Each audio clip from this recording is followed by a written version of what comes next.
மாநாட்டில் விழா பேருரையாற்ற வருகை தந்திருக்கிற சமூக நீதி காவலர் மருத்துவர் ஐயா அவர்களே, இந்த மாநாட்டை வெற்றி மாநாடாக நடத்தி காட்டியிருக்கிற தலைவர் அன்புமணி ராமதாஸ் உட்பட இங்கு வந்திருக்கிற அனைவருக்கும் என்னுடைய வணக்கத்தை தெரிவித்து இரண்டாவது தீர்மானத்தை வாசிக்கிறேன். ஜாதிவாரி மக்கள் தொகை கணக்கெடுப்பு போராடி சாதித்த மருத்துவர் ஐயா அவர்களுக்கு நன்றியும் பாராட்டுகளும். இந்தியாவில் அடுத்து நடைபெறவுள்ள மக்கள் தொகை கணக்கெடுப்பு சாதிவாரி மக்கள் தொகை கணக்கெடுப்பாக நடத்தப்படும் என்று மத்திய அரசால் அறிவிக்கப்பட்டிருக்கிறது. இந்தியா விடுதலை அடைந்த பின் முதன்முறையாக கிட்டத்தட்ட 100 ஆண்டுகளுக்கு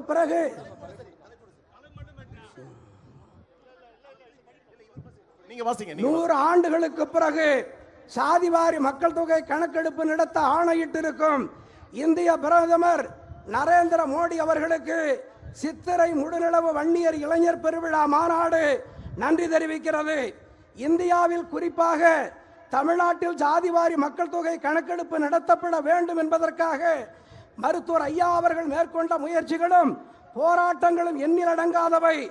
20/7/1980 நாள் வன்னியர் சங்கம் தொடங்கப்பட்ட போது அதில் நிறைவேற்றப்பட்ட முதல் தீர்மானமே சாதிவாரி மக்கள் தொகை கணக்கெடுப்பு நடத்தப்பட்டு அதன் அடிப்படையில் அனைத்து சமூகங்களுக்கும் இடஒதுக்கீடு வழங்கப்பட வேண்டும் என்பதுதான். அதன் பின் தமிழ்நாட்டில் சாதிவாரி மக்கள் தொகை கணக்கெடுப்பு நடத்துவதற்கான 3 வாய்ப்புகளை மருத்துவர் ஐயா அவர்கள் ஏற்படுத்தினார். ஆனால் தமிழக ஆட்சியாளர்களின் அலட்சியத்தால் அந்த வாய்ப்புகள் வீணடிக்கப்பட்டன. அதேபோல் தேசிய அளவில் சாதிவாரி மக்கள் தொகை கணக்கெடுப்பு நடத்தப்பட வேண்டும் என்பதற்காக ராஜீவ்காந்தி, VP சிங், வாஜ்பாய், மன்மோகன் சிங், நரேந்திர மோடி ஆகிய 5 பிரதமர்களிடம் மருத்துவர் ஐயா அவர்கள் பலமுறை கோரிக்கை விடுத்தார். வாஜ்பாய் ஆட்சி காலத்தில் 2001ஆம் ஆண்டு மக்கள் தொகை கணக்கெடுப்பை சாதிவாரி மக்கள் தொகை கணக்கெடுப்பாக நடத்த அரசாணை பிறப்பிக்கப்படுவதாக இருந்தது. ஆனால் குஜராத் நிலநடுக்கம் காரணமாக அந்த வாய்ப்பு சாத்தியமாகவில்லை. 2011ஆம் ஆண்டு மக்கள் தொகை கணக்கெடுப்பை சாதிவாரி மக்கள் தொகை கணக்கெடுப்பாக நடத்த மன்மோகன் சிங் தலைமையிலான ஐக்கிய முற்போக்கு கூட்டணி அரசு ஒப்புக்கொண்டது. ஆனால் பின்னாளில் சாதிவாரி மக்கள் தொகை கணக்கெடுப்புக்கு பதிலாக சமூக பொருளாதார சாதிவாரி கணக்கெடுப்பு நடத்தப்பட்டதால் மக்களுக்கு பெரும் ஏமாற்றம் ஏற்பட்டது. அதன் பின் 2021ஆம் ஆண்டு மக்கள் தொகை கணக்கெடுப்பை சாதிவாரி மக்கள் தொகை கணக்கெடுப்பாக நடத்த வேண்டும் என்று வலியுறுத்தி இன்றைய பிரதமர் நரேந்திர மோடி அவர்களை மருத்துவர் ஐயா அவர்கள் ஒரு முறை நேரில் சந்தித்தும் 3 முறை கடிதங்களை எழுதியும் வலியுறுத்தினார்.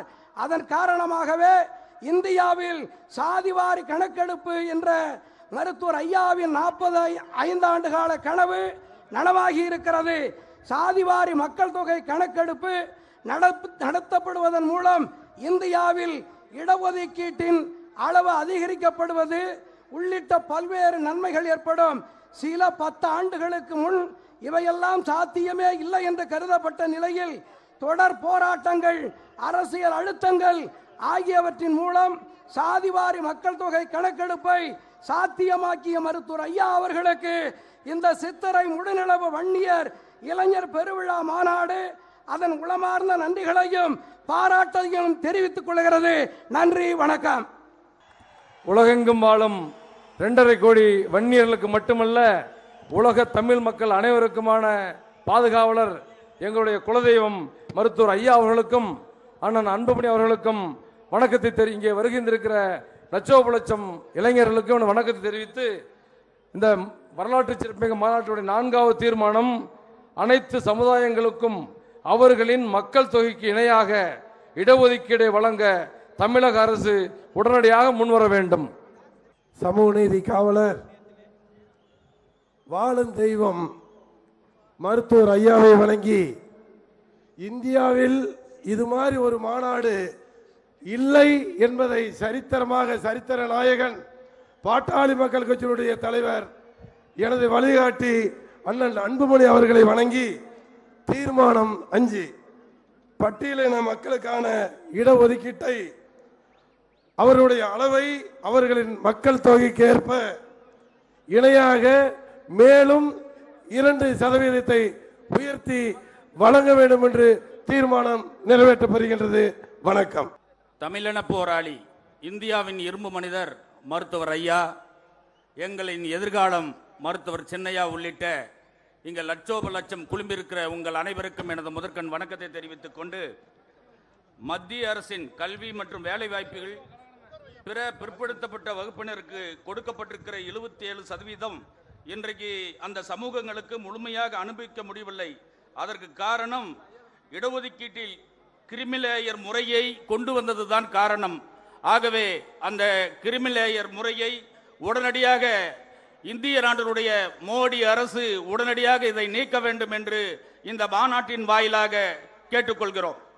நம்முடைய குடும்பத் தலைவர் குலதெய்வம் மருத்துவர் ஐயா அவர்களையும், வருங்கால தமிழகம் மருத்துவர் சின்னையா அவர்களையும், இந்த மாநாட்டின் நாயகர் மருத்துவர் சின்னையா உள்ளிட்ட அனைவரையும் வணங்கி, இம்மாநாட்டின் தீர்மானம் 8, தனியார் துறையில் இடஒதுக்கீட்டை நடைமுறைப்படுத்திட வேண்டும். அரசு துறையில் வேலை வாய்ப்புகள் ஆண்டுக்கு ஆண்டு குறைந்து வரும் நிலையில் பிற்படுத்தப்பட்ட நிலையில் உள்ள மக்களின் சமூக முன்னேற்றத்தை உறுதி செய்ய தனியார் துறையில் இடஒதுக்கீட்டை நடைமுறைப்படுத்துவது தவிர்க்க முடியாதாகிறது. மத்திய அரசு துறைகளில் ஆள் குறைப்பு, பொதுப்பணித்துறைகளில் நிறுவனங்களில் தனியார் மயம் போன்ற காரணங்களால் அரசு துறை வேலை வாய்ப்புகள் குறைந்து வருகின்றன. 2001ஆம் ஆண்டில் மத்திய அரசு துறைகளில் உள்ள 36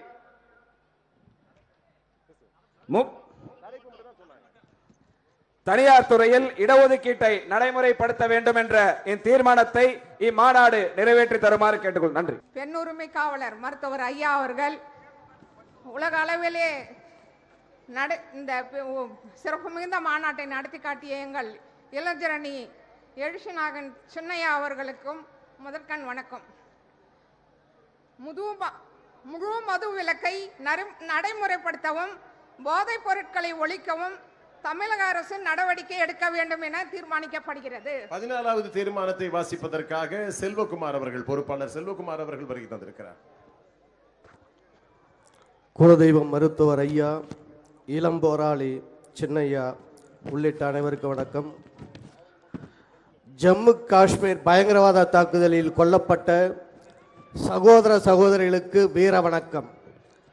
பயங்கரவாதத்தை ஊக்குவிக்கும் பாகிஸ்தானுக்கு எதிராக எதிர்காலத்திலும் இந்தியாவின் இராணுவ நடவடிக்கைக்கு பாட்டாளி மக்கள் கட்சி முழு ஆதரவு அளிக்கிறது. நன்றி. 14 தீர்மானங்கள் இங்கே நிறைவேற்றப்பட்டிருக்கின்றன. 14 தீர்மானத்தையும் பொறுப்பாளர்கள் வாசிக்க கேட்டீர்கள். முழுமையான தீர்மானங்கள் பின்னாளிலே பத்திரிகையாளர்களுக்கும் மற்றவர்களுக்கும் வழங்கப்படும்.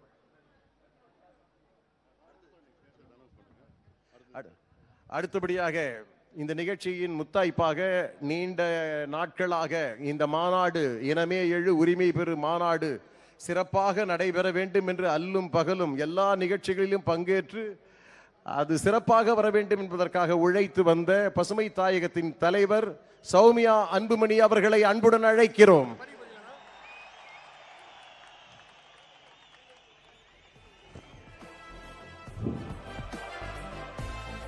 என் நெஞ்சுக்கினிய சொந்தங்களே வணக்கம். சமூக நீதி காவலர் மருத்துவர் ஐயா அவர்களுக்கும் மருத்துவர் அன்புமணி ராமதாஸ் அவர்களுக்கும், மேடையில் அமர்ந்திருக்கும் அனைத்து பெரியவர்களுக்கும், மேடைக்கு கீழே அமர்ந்திருக்கும் அனைத்து பெரியவர்களுக்கும் என் பணிவான வணக்கங்களை தெரிவித்துக் கொள்கின்றேன். நமக்கெல்லாம் இந்த இரவில் ஒளியை கூட்டிக் கொண்டிருக்கும் இந்த சித்திரை முழு நிலவுக்கு என் நன்றி கலந்த வணக்கம். சித்திரை முழு நிலவு வன்னிய இளைஞர் பெருவிழா மாநாட்டிற்கு அலை கடல் என திரண்டு வந்திருக்கும் உங்களை எல்லாம், என் அன்பு செல்வங்களை எல்லாம் பார்க்கும் பொழுது மிகுந்த மகிழ்ச்சி. மிகுந்த மகிழ்ச்சி என்று சொல்வதை விட மிகுந்த நெகிழ்ச்சி என்றுதான் சொல்ல வேண்டும். ஏனென்றால் எத்தனையோ மைல்களுக்கு அப்பால் இருக்கக்கூடிய வெளிநாட்டில் இருந்து கூட நம் சொந்தங்கள் வந்திருக்கிறார்கள். அண்டை மாநிலங்களில் இருந்தும் கூட நம்முடைய சொந்தங்கள் வந்திருக்கிறார்கள். எத்தனையோ சிரமங்களை தாண்டி, வாகனங்கள் சிரமம், போக்குவரத்து சிரமம், இவற்றையெல்லாம் தாண்டி தமிழ்நாட்டில் உள்ள அனைத்து ஊர்களில் இருந்தும் வந்திருக்கும் அனைத்து சொந்தங்களுக்கும் ஒற்றுமையாக இங்கே உங்களை பார்ப்பதில் மிகுந்த மகிழ்ச்சி, அதைவிட மிகுந்த பெருமை. எப்பொழுதுமே நம்முடைய வீட்டு பெருமையை பேசுவதென்றால் எல்லோருக்கும் பிடிக்கும். நம் பிறந்த வீட்டு பெருமையை பேசுவதென்றால் மிகவும் பிடிக்கும், கொள்ளை மகிழ்ச்சி. அதைத்தான் நாம் இன்று செய்து கொண்டிருக்கிறோம். நம்முடைய பாட்டன், நம்முடைய முப்பாட்டனுடைய பெருமையை பேசி மகிழ்ந்து கொண்டிருக்கும் நாள்தான் இன்றைய சித்திரை முழுநிலவு நாள். நம் முன்னோர்கள் இல்லை என்றால் நாமும் இல்லை. அது எந்த அளவு உண்மையோ அதே போல் நாம் இல்லை என்றால் நம் முன்னோர்களும் இல்லை. ஏனென்றால் நம் முன்னோர்களின் பெயரை சொல்ல நீங்களும் நாமும் மட்டும்தான் இருக்கிறோம். வேற யாரோ நம் முன்னோர்கள் பெயரையோ, அந்த தியாகிகள் பெயரையோ, அந்த வள்ளல்கள் பெயரையோ, அந்த ராஜாக்களின் பெயரையோ, ராஜாதி ராஜாக்கள் பெயரையோ சொல்லவே மாட்டாங்க. சொல்லவும் தயங்குவாங்க, மறந்தும் போயிடுவாங்க. அந்த முன்னோர்களான ராஜாதி ராஜாக்களுடைய பெயரை சொல்வதற்கு நாம் மட்டும்தான் இருக்கிறோம். அதனால நாம் தான் நம் முன்னோரை இன்னும் கூட நினைவில் வைத்திருக்கிறோம். இந்த மாநாட்டு திடல், திருவிடந்தை திடல், நித்திய கல்யாண பெருமாள் கூடிக்கொண்டிருக்கும் இந்த திடலில் இந்த மாநாடு சிறப்பாக நடந்து கொண்டிருக்கிறது. அந்த திடலில் எதிரில் இருக்கும் இந்த நிலம் இருக்கிறதே, அது ஆயிரங்காணி ஆளவந்தார் நாயகருடைய நிலம். 1300 ஏக்கரை கோவிலுக்கும் மக்களுக்கும் தானமாக வழங்கிய ஆயிரங்காணி ஆளவந்தார். அந்த இடத்தில் கடல் நீரை குடிநீராக்கும் திட்டம் ஒன்று நடைபெற்று கொண்டிருக்கிறது நீண்ட காலமாக. சென்னை மக்களுக்கு இந்த திட்டத்தின் மூலமாக தான் நல்ல தண்ணீர் கிடைத்து கொண்டிருக்கிறது. ஆனால் அந்த திட்டத்திற்கு கூட ஆளவந்தார், ஆயிரங்காணி ஆளவந்தார் நாயக்கரின் பெயரை யாருமே வைக்கவே இல்லை. அதை கூட நாம் தான் சொல்ல வேண்டும், நாம் தான் அதை அவர்களுக்கு நினைவுபடுத்த வேண்டும். அதனால்தான் நம் முன்னோர்களின் பெருமையை பேசுவதற்கு உங்களையும் நம்மையும் தவிர வேறு யாரும் இல்லை என்று சொல்கின்றேன். உங்களுக்கு உங்களின் பெருமையை நினைவூட்டவே இந்த மாநாடு. நீங்கள் அனைவரும் நலமாக இருக்க வேண்டும்.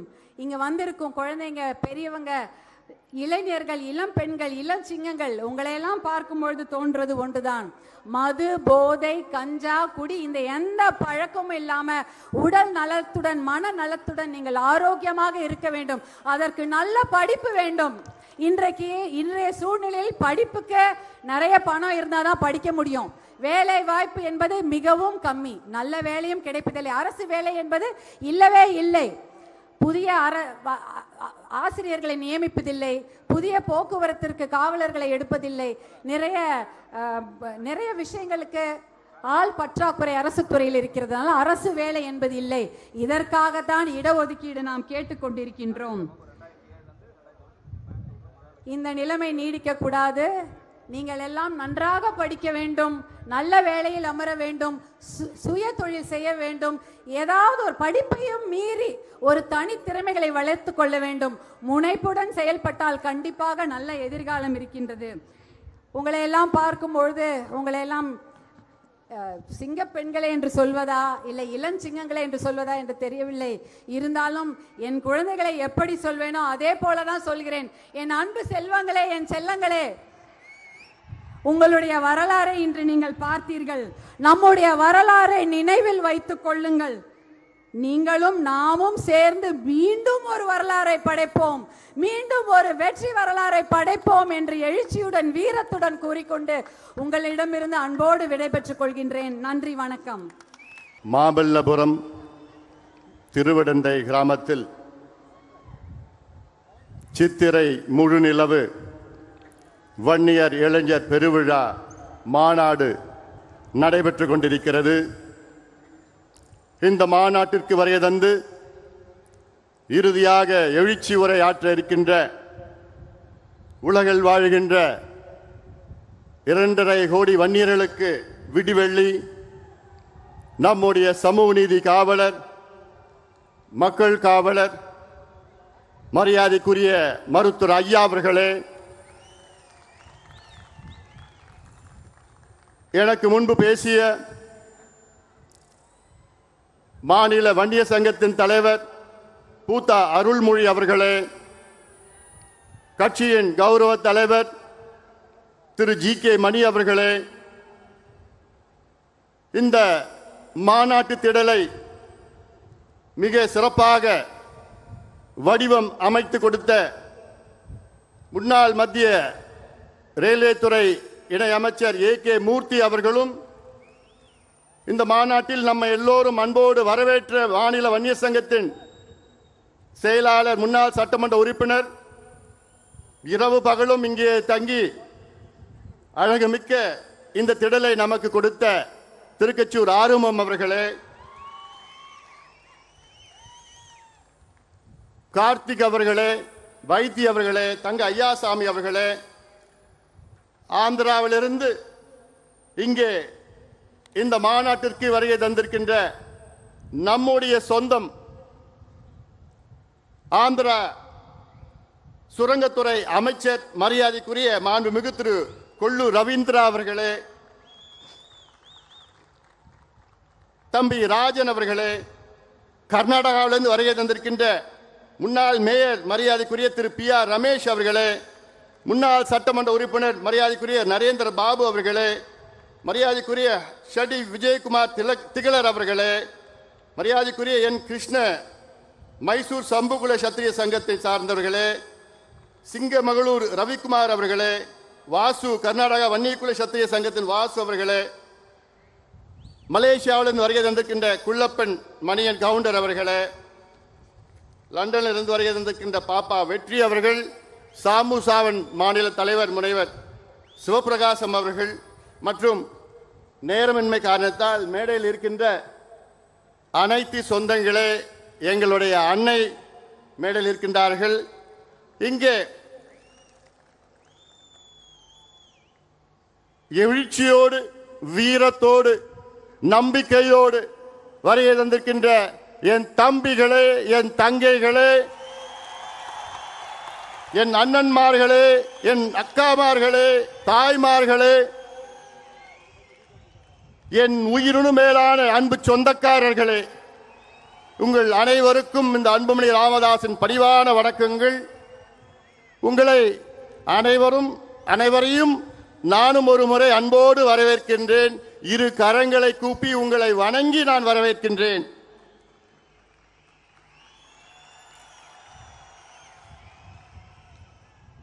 அந்த காலத்தில் சொல்லுவாங்க, அள்ளிக்கொடியை இழுத்தா பள்ளிக்கொடி வரும்னு சொல்லுவாங்க.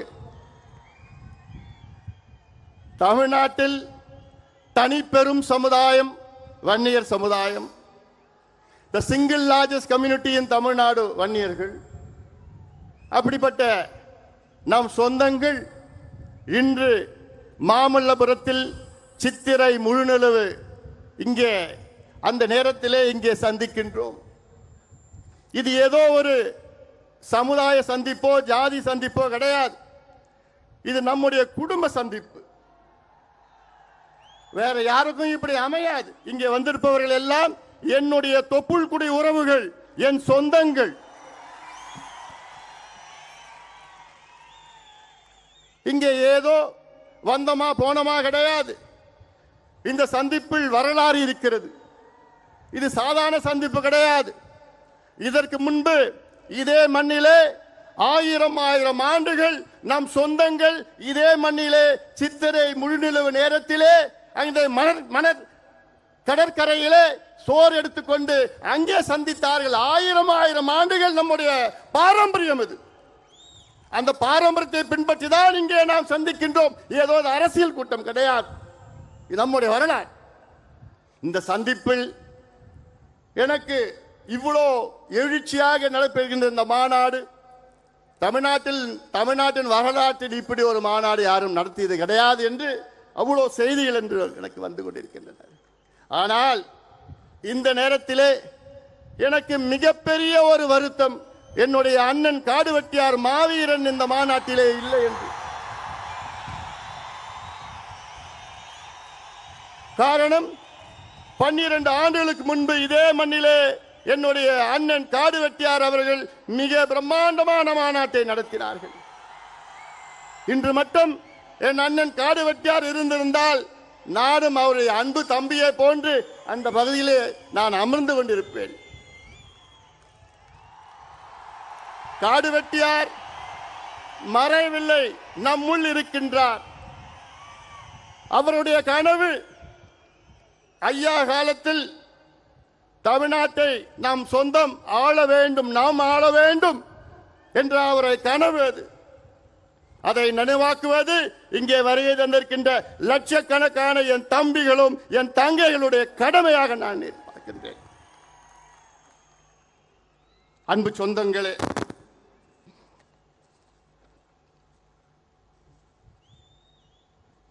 அந்த காலத்தில் நான் சொன்னது போன்று இந்த விழாவின் பேர் இந்திர விழா, வசந்த விழா. அப்படித்தான் இந்த விழா இங்கே நடைபெற்றுக் கொண்டிருக்கிறது. தமிழ்நாடு மட்டுமல்ல, கர்நாடகா, ஆந்திரா, ஏன் மலேசியா, சிங்கப்பூரிலிருந்து வருகின்றிருக்கின்றார்கள் நம் சொந்தங்கள் எல்லாம். இன்று உலகத்தில் நம் சொந்தங்கள் 140 நாடுகளில் இருக்கின்றார்கள். நீங்கள் எல்லோரும் இந்த காட்சிகளெல்லாம் பார்த்திருப்பீர்கள். அதை பற்றி நான் அதிக பேச போவது கிடையாது. இனி நாம் என்ன செய்ய வேண்டும் என்று பேச இருக்கின்றேன். மாலையில் 4 மணியிலிருந்து நாம் பார்த்தோம், எத்தனையோ படங்களை பார்த்தோம், காட்சிகளை பார்த்தோம், நடனம் பார்த்தோம், ஒளிப்படங்களை பார்த்தோம். அதில் இன்றைய நம் இளைஞர்களுக்கு நம்முடைய பாரம்பரியம், நம்முடைய வரலாறு தெரியவில்லை. அதற்காகத்தான் உங்களுக்கு இவ்வளோ நேரம் இதையெல்லாம் உங்களுக்கு தெளிவுபடுத்தத்தான் இந்த காட்சியிலெல்லாம் உங்களுக்கு நாங்கள் கொண்டு வந்திருக்கின்றோம். நெருப்பில் வந்தவர்கள் நாம். நமக்கு மட்டும்தான் ஒரு புராணம் இருக்கிறது. இந்தியாவிலே நம் சமுதாயத்துக்கு மட்டும்தான் ஒரு புராணம் இருக்கிறது, வேறு எந்த சமுதாயத்தும் கிடையாது. காரணம், நாம் வன்னியக்குள்ள சத்திரியர்கள் தான். அதே போன்று இந்த மண்ணை ஆண்டவர்கள், நம் குலத்தில் பிறந்த மன்னர்கள், ஜமீன்தார்கள், அது மட்டுமில்ல வள்ளல்கள், போராளிகள், தியாகிகள், அத்தனை பேரும் நீங்கள் பார்த்திருக்கிறீர்கள். உங்களுக்கு அதை சொல்வதெல்லாம் இங்கே இருக்கின்ற இளைஞர்களுக்கு ஒரு விழிப்புணர்வு ஏற்படுத்த வேண்டும் என்ற நோக்கத்திலே தான். சுதந்திரத்திற்கு முன்பு நினைத்து பாருங்கள், எத்தனை பேருக்கு தெரியும் நாகப்ப படையாட்சி? தென்னாப்பிரிக்காவிலே காந்தி அவர்கள் தொடங்கிய சத்தியாகிரக போராட்டத்தில் உயிர் நீத்த முதல் தியாகி. இந்திய விடுதலை சத்தியாகிரக போராட்டம் அடித்தளம். இந்திய விடுதலை போரிலே, அந்த சத்தியாகிரக போராட்டத்திலே தென்னாப்பிரிக்காவிலே உயிர் நீத்த முதல் தியாகி மயிலாடுதுறை சார்ந்த நாகப்பன் படையாட்சி. இது எவ்வளவு பெருமை, இது எவ்வளவு பெரிய வரலாறு. இது யாருக்காவது தெரியுமா? இல்ல. ஏன்? பின்னாடி படையாச்சின்னு பேர் வருது, வேற எந்த காரணம் இல்லை. அஞ்சலை அம்மாள் வீரத்தாய், கடலூரை சார்ந்தவர். காந்தி அவர்கள் அவர்களை பார்க்க நேரில் வந்தவர். அது மட்டுமல்ல, காந்தி அவர்கள் பார்க்க வேண்டும் என்று மருதான் இந்த குதிரையிலே அங்கே காந்தி அவர்களை சந்தித்தார் அஞ்சலை அம்மாள். அவரும் இன்னைக்கு இந்திய அளவிலே சுதந்திர போராட்ட வீரர் என்று வந்திருக்க வேண்டும். ஏன் வரல? ஏன்? இந்த ரத்தத்தில் பிறந்துட்டாங்க. அதான், வேற எந்த காரணம் இல்லை. ஏன்? நம்முடைய ஐயா ஆணைமுத்து படையாட்சி, ஐயா ஆணைமுத்து தந்தை பெரியார் அவருடைய உண்மையான வாரிசு. அவர் இன்னைக்கு யார் எவ்வளவு வாரிசுன்னு சொல்லிட்டு இருக்கிறாங்க. ஐயா ஆணைமுத்து அவர்கள் அந்த காலத்தில் வட இந்தியாவில், நினைச்சு பாருங்க, இங்க இருந்து நம் சொந்தக்காரர் வட இந்தியாவில் போயிட்டு பீகார், உத்தரப்பிரதேஷ், மத்திய பிரதேஷ், ஹரியானா, ராஜஸ்தான்ல அங்கே அவ்வளவு விழிப்புணர்வு போராட்டங்கள் நடத்தி மண்டல் கமிஷனை வர வைத்தவர் ஐயா ஆணைமுத்து அவர்கள். மண்டல் கமிஷன் அவர் வர வைக்கலன்னா இன்னைக்கு இந்தியாவில் ஓபிசி இடஒதுக்கீடு கிடையாதுயா. இதுல எனக்கு ஒரு பெருமை இருக்கிறது. இந்தியாவிலே ஓபிசி இடஒதுக்கீடு இதை பெற்று தந்தது 2 சத்திரியர்கள். ஒன்று ஐயா ஆணைமுத்து அவர்கள், மண்டல் கமிஷனையே கொண்டு வந்தது. அடுத்தது நம்முடைய இனமான காவலர், சமூக நீதி போராளி மருத்துவர் ஐயா அவர்கள். ஐயா அவர்கள் இல்லை என்றால் இன்று இந்திய அளவிலே ஓபிசிக்கு கல்வியில 27 விழுக்காடு இன்று வரைக்கும் வந்திருக்காது. அந்த ஐக்கிய முற்போக்கு அரசிலே அந்த கூட்டத்தில் ஐயா அவர்கள் கலந்து கொண்டு சோனியா அம்மையாரை பார்த்து, நீங்கள் இடஒதுக்கீடு கொண்டு வருவீர்களா இல்லையா, இல்லை நாங்கள் இந்த கூட்டணியை விட்டு வெளியேறுகிறோம் என்று ஆவேசமாக பேசினார்கள்.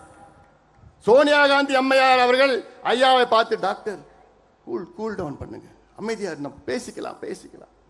பிறகு அன்று மாலை மீண்டும் சந்தித்து ஒரு முடிவெடுத்தார் சோனியா காந்தி அம்மையார். என்னன்னு, மருத்துவர் ஐயா அவர்கள் அழுத்தத்தால் இந்தியாவிலே அந்த ஆண்டு வருகின்ற ஆண்டில் ஓபிசிக்கு கல்வி நிலையத்திலே 27 விழுக்காடு இடஒதுக்கீட்டை அறிவித்தார் சோனியா காந்தி அம்மையார் அவர்கள். இது எவ்வளவு பெரிய வரலாறு! இது யாருக்காவது தெரியுதா? இல்லையே, இந்த ரத்தத்தில் பிறந்துட்டாங்க. இன்னைக்கு ஐயா இந்தியாவிலே 6 இடஒதுக்கீடுகளை பெற்று தந்திருக்கின்றார்கள். சாதாரணமா அது செய்ய முடியுமா? 6 இடஒதுக்கீடுகள். இன்னைக்கு ஒரு இடஒதுக்கீடும் யாரும் இந்தியாவில் யாரும் பெற முடியல. ஆனால் நினைத்து பாருங்கள், ஐயாவுடைய ஆவணப்படத்தில் நீங்க பார்த்திருப்பீங்க, அருந்ததிகளுக்கு 3 விழுக்காடு, இஸ்லாமியர்களுக்கு 3.5 விழுக்காடு, எம்பிசி 20 விழுக்காடு, வன்னியர்களுக்கு 10.5 விழுக்காடு, மத்தியிலே மருத்துவத்துறையிலே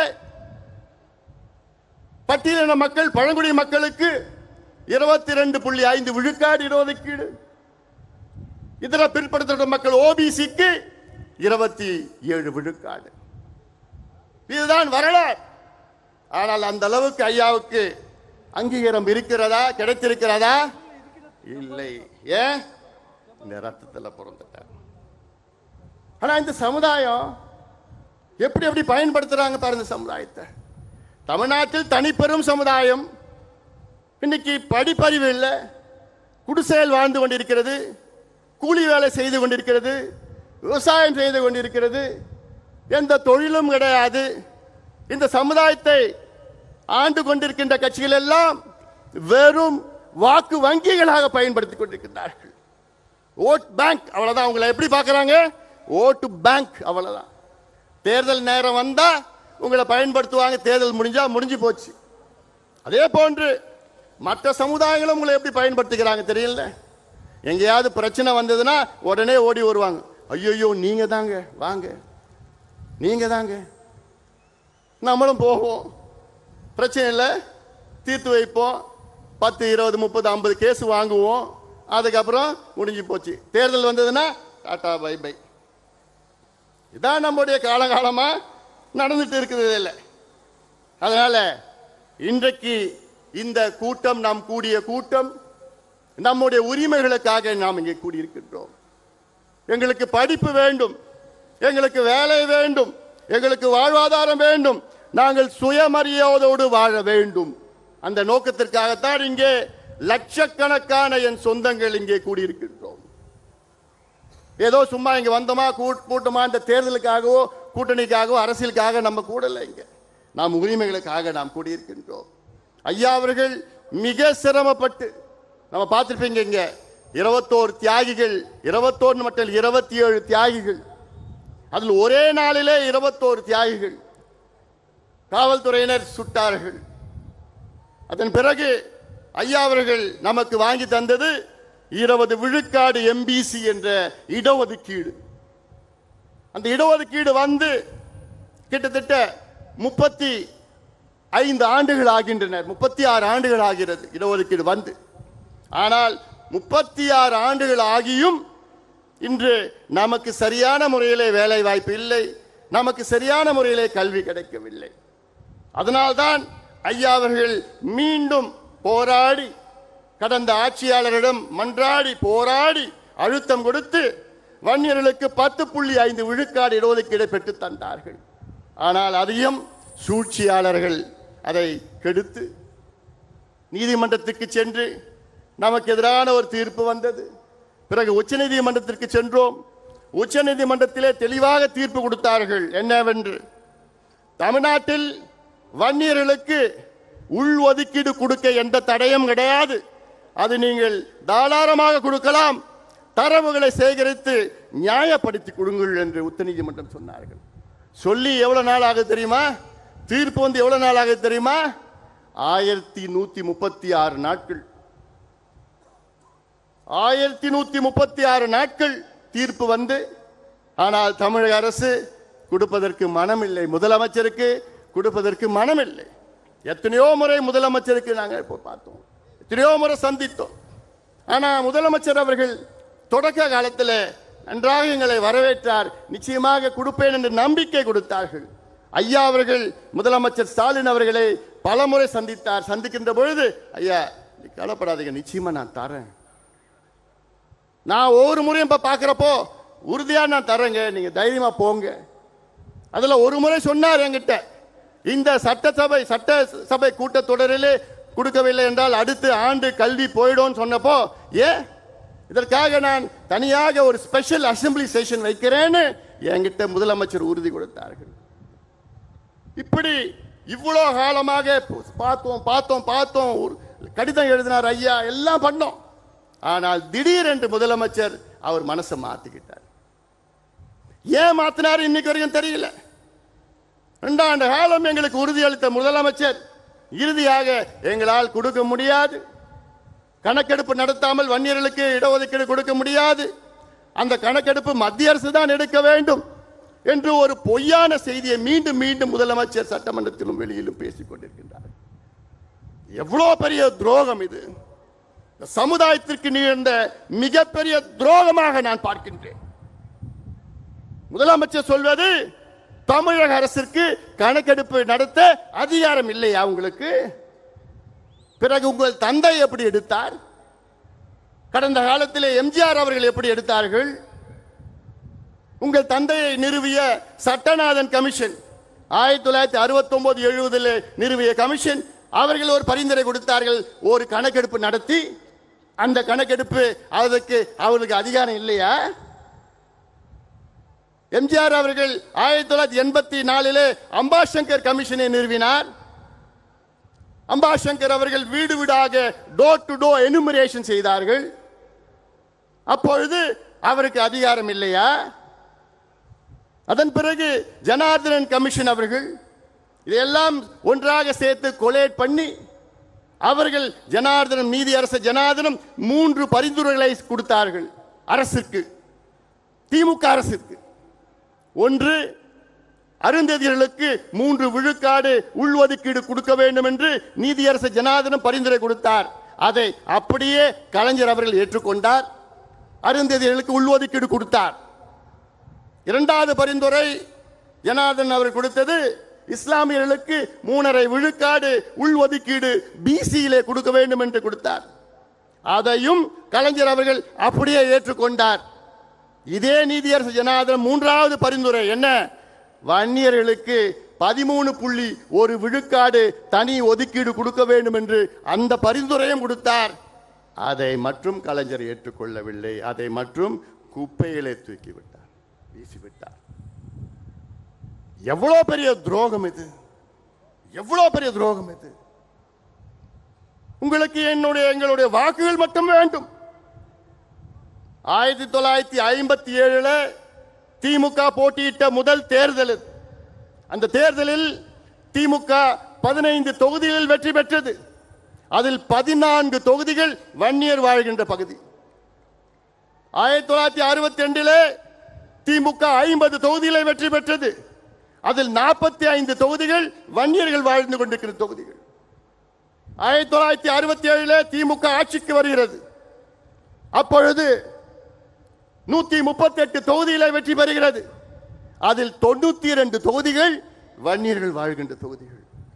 இப்படி இந்த சமுதாயம் உங்களை ஆட்சியில் அமர வைத்து உங்களுக்கு இவ்வளவு ஆதரவு கொடுத்து, ஏன் இன்னைக்கு திமுகவிலே அதிக சட்டமன்ற உறுப்பினர்கள் கொடுத்த சமுதாயம் என்ன சமுதாயம்? இந்த வன்னியர் சமுதாயம் தான். 23 சட்டமன்ற உறுப்பினர்களை இந்த சமுதாயம் உங்களுக்கு கொடுத்திருக்கிறது, அதிகபட்ச சட்டமன்ற உறுப்பினர்கள் ஒரு சமுதாயத்தில். ஆனால் உங்களுக்கு இந்த சமுதாயத்திற்கு படிப்பும் வேலையும் கொடுக்க உங்களுக்கு மனசு இல்லைன்னா எப்பேற்பட்ட மனசு உங்களுக்கு? துரோகமாக நான் பார்க்கின்றேன், சமுதாயத்துக்கு செய்கின்ற துரோகமாக நான் பார்க்கின்றேன். அப்படி நாங்க உங்களுக்கு என்னையா செஞ்சோம்? என்ன நாங்க தப்பு பண்ணோம்? இதெல்லாம் நீங்கள் எல்லாம் சிந்திக்க வேண்டும். சும்மா ஏதோ வந்தோம் போனோம் பார்த்தோம் எல்லாம் கிடையாது. இந்த நேரம் முக்கியமான நேரம். இந்தியா பாகிஸ்தான் பிரச்சனை நடக்குது, அது ஒரு பக்கம் நடந்துட்டு இருக்கு. இன்னைக்கு சீஸ்ஃபயர் இருக்கு. ஆனாலும் இந்த நேரத்தில் ஏதோ நம்ம வந்தோம் ஆட்டம் பாட்டம்லாம் போடல. இங்க நிகழ்ச்சி போட்டதெல்லாம் உங்களுக்காக, உங்களுக்கு தெரிஞ்சுக்கொள்ளணும், உங்க வரலாறை தெரிஞ்சுக்கணும்னு தான் போட்டிருக்கு. ஏன்னா நீங்க யார் யார் பின்னாடியே போயிட்டு இருக்கீங்க. அடுக்கு மொழியில் வசனம் பேசினா முன்னாடி போயிட்டு இருக்கீங்க, சினிமாவில் நடிச்சா போயிட்டு இருக்கிறீங்க. ஆனா அதை விட முக்கியம், நாங்க நீங்க படிக்கணும், உங்க பிள்ளைகள் படிக்கணும், படிச்சு வேலைக்கு போகணும்னு 45 ஆண்டு காலம் நம்முடைய மருத்துவர் ஐயா அவர்கள் உங்களுக்காக உழைத்துக் கொண்டிருக்கின்றார்கள். 45 ஆண்டு காலம் வித்து பாருங்க. இன்னைக்கு தமிழ்நாட்டில் ஏன் நம்ம தனியா ஒதுக்கீடு கேட்கிறோம்? வன்னியர்கள் ஏன் கேட்கிறோம்? ஏன் கேட்டோம்? முதல்ல தமிழக அரசு சொல்லுது, இன்னைக்கு வன்னியர்கள் 20 விழுக்காடு எம்பிசியில 12% எடுத்துக்கிறாங்க, 13% எடுத்துக்கிறாங்க. இப்படி பொய்யான செய்தியை சொல்லிக் கொண்டிருக்கின்றார்கள். எவ்வளவு பெரிய ஒரு பொய் அது, துரோகம் அது. நான் அதுக்கு ஒரு உதாரணம் நான் சொல்றேன். இன்னைக்கு தமிழ்நாட்டிலே உயர் காவல்துறை பொறுப்பில் இருப்பவர்கள் 109 பேர்.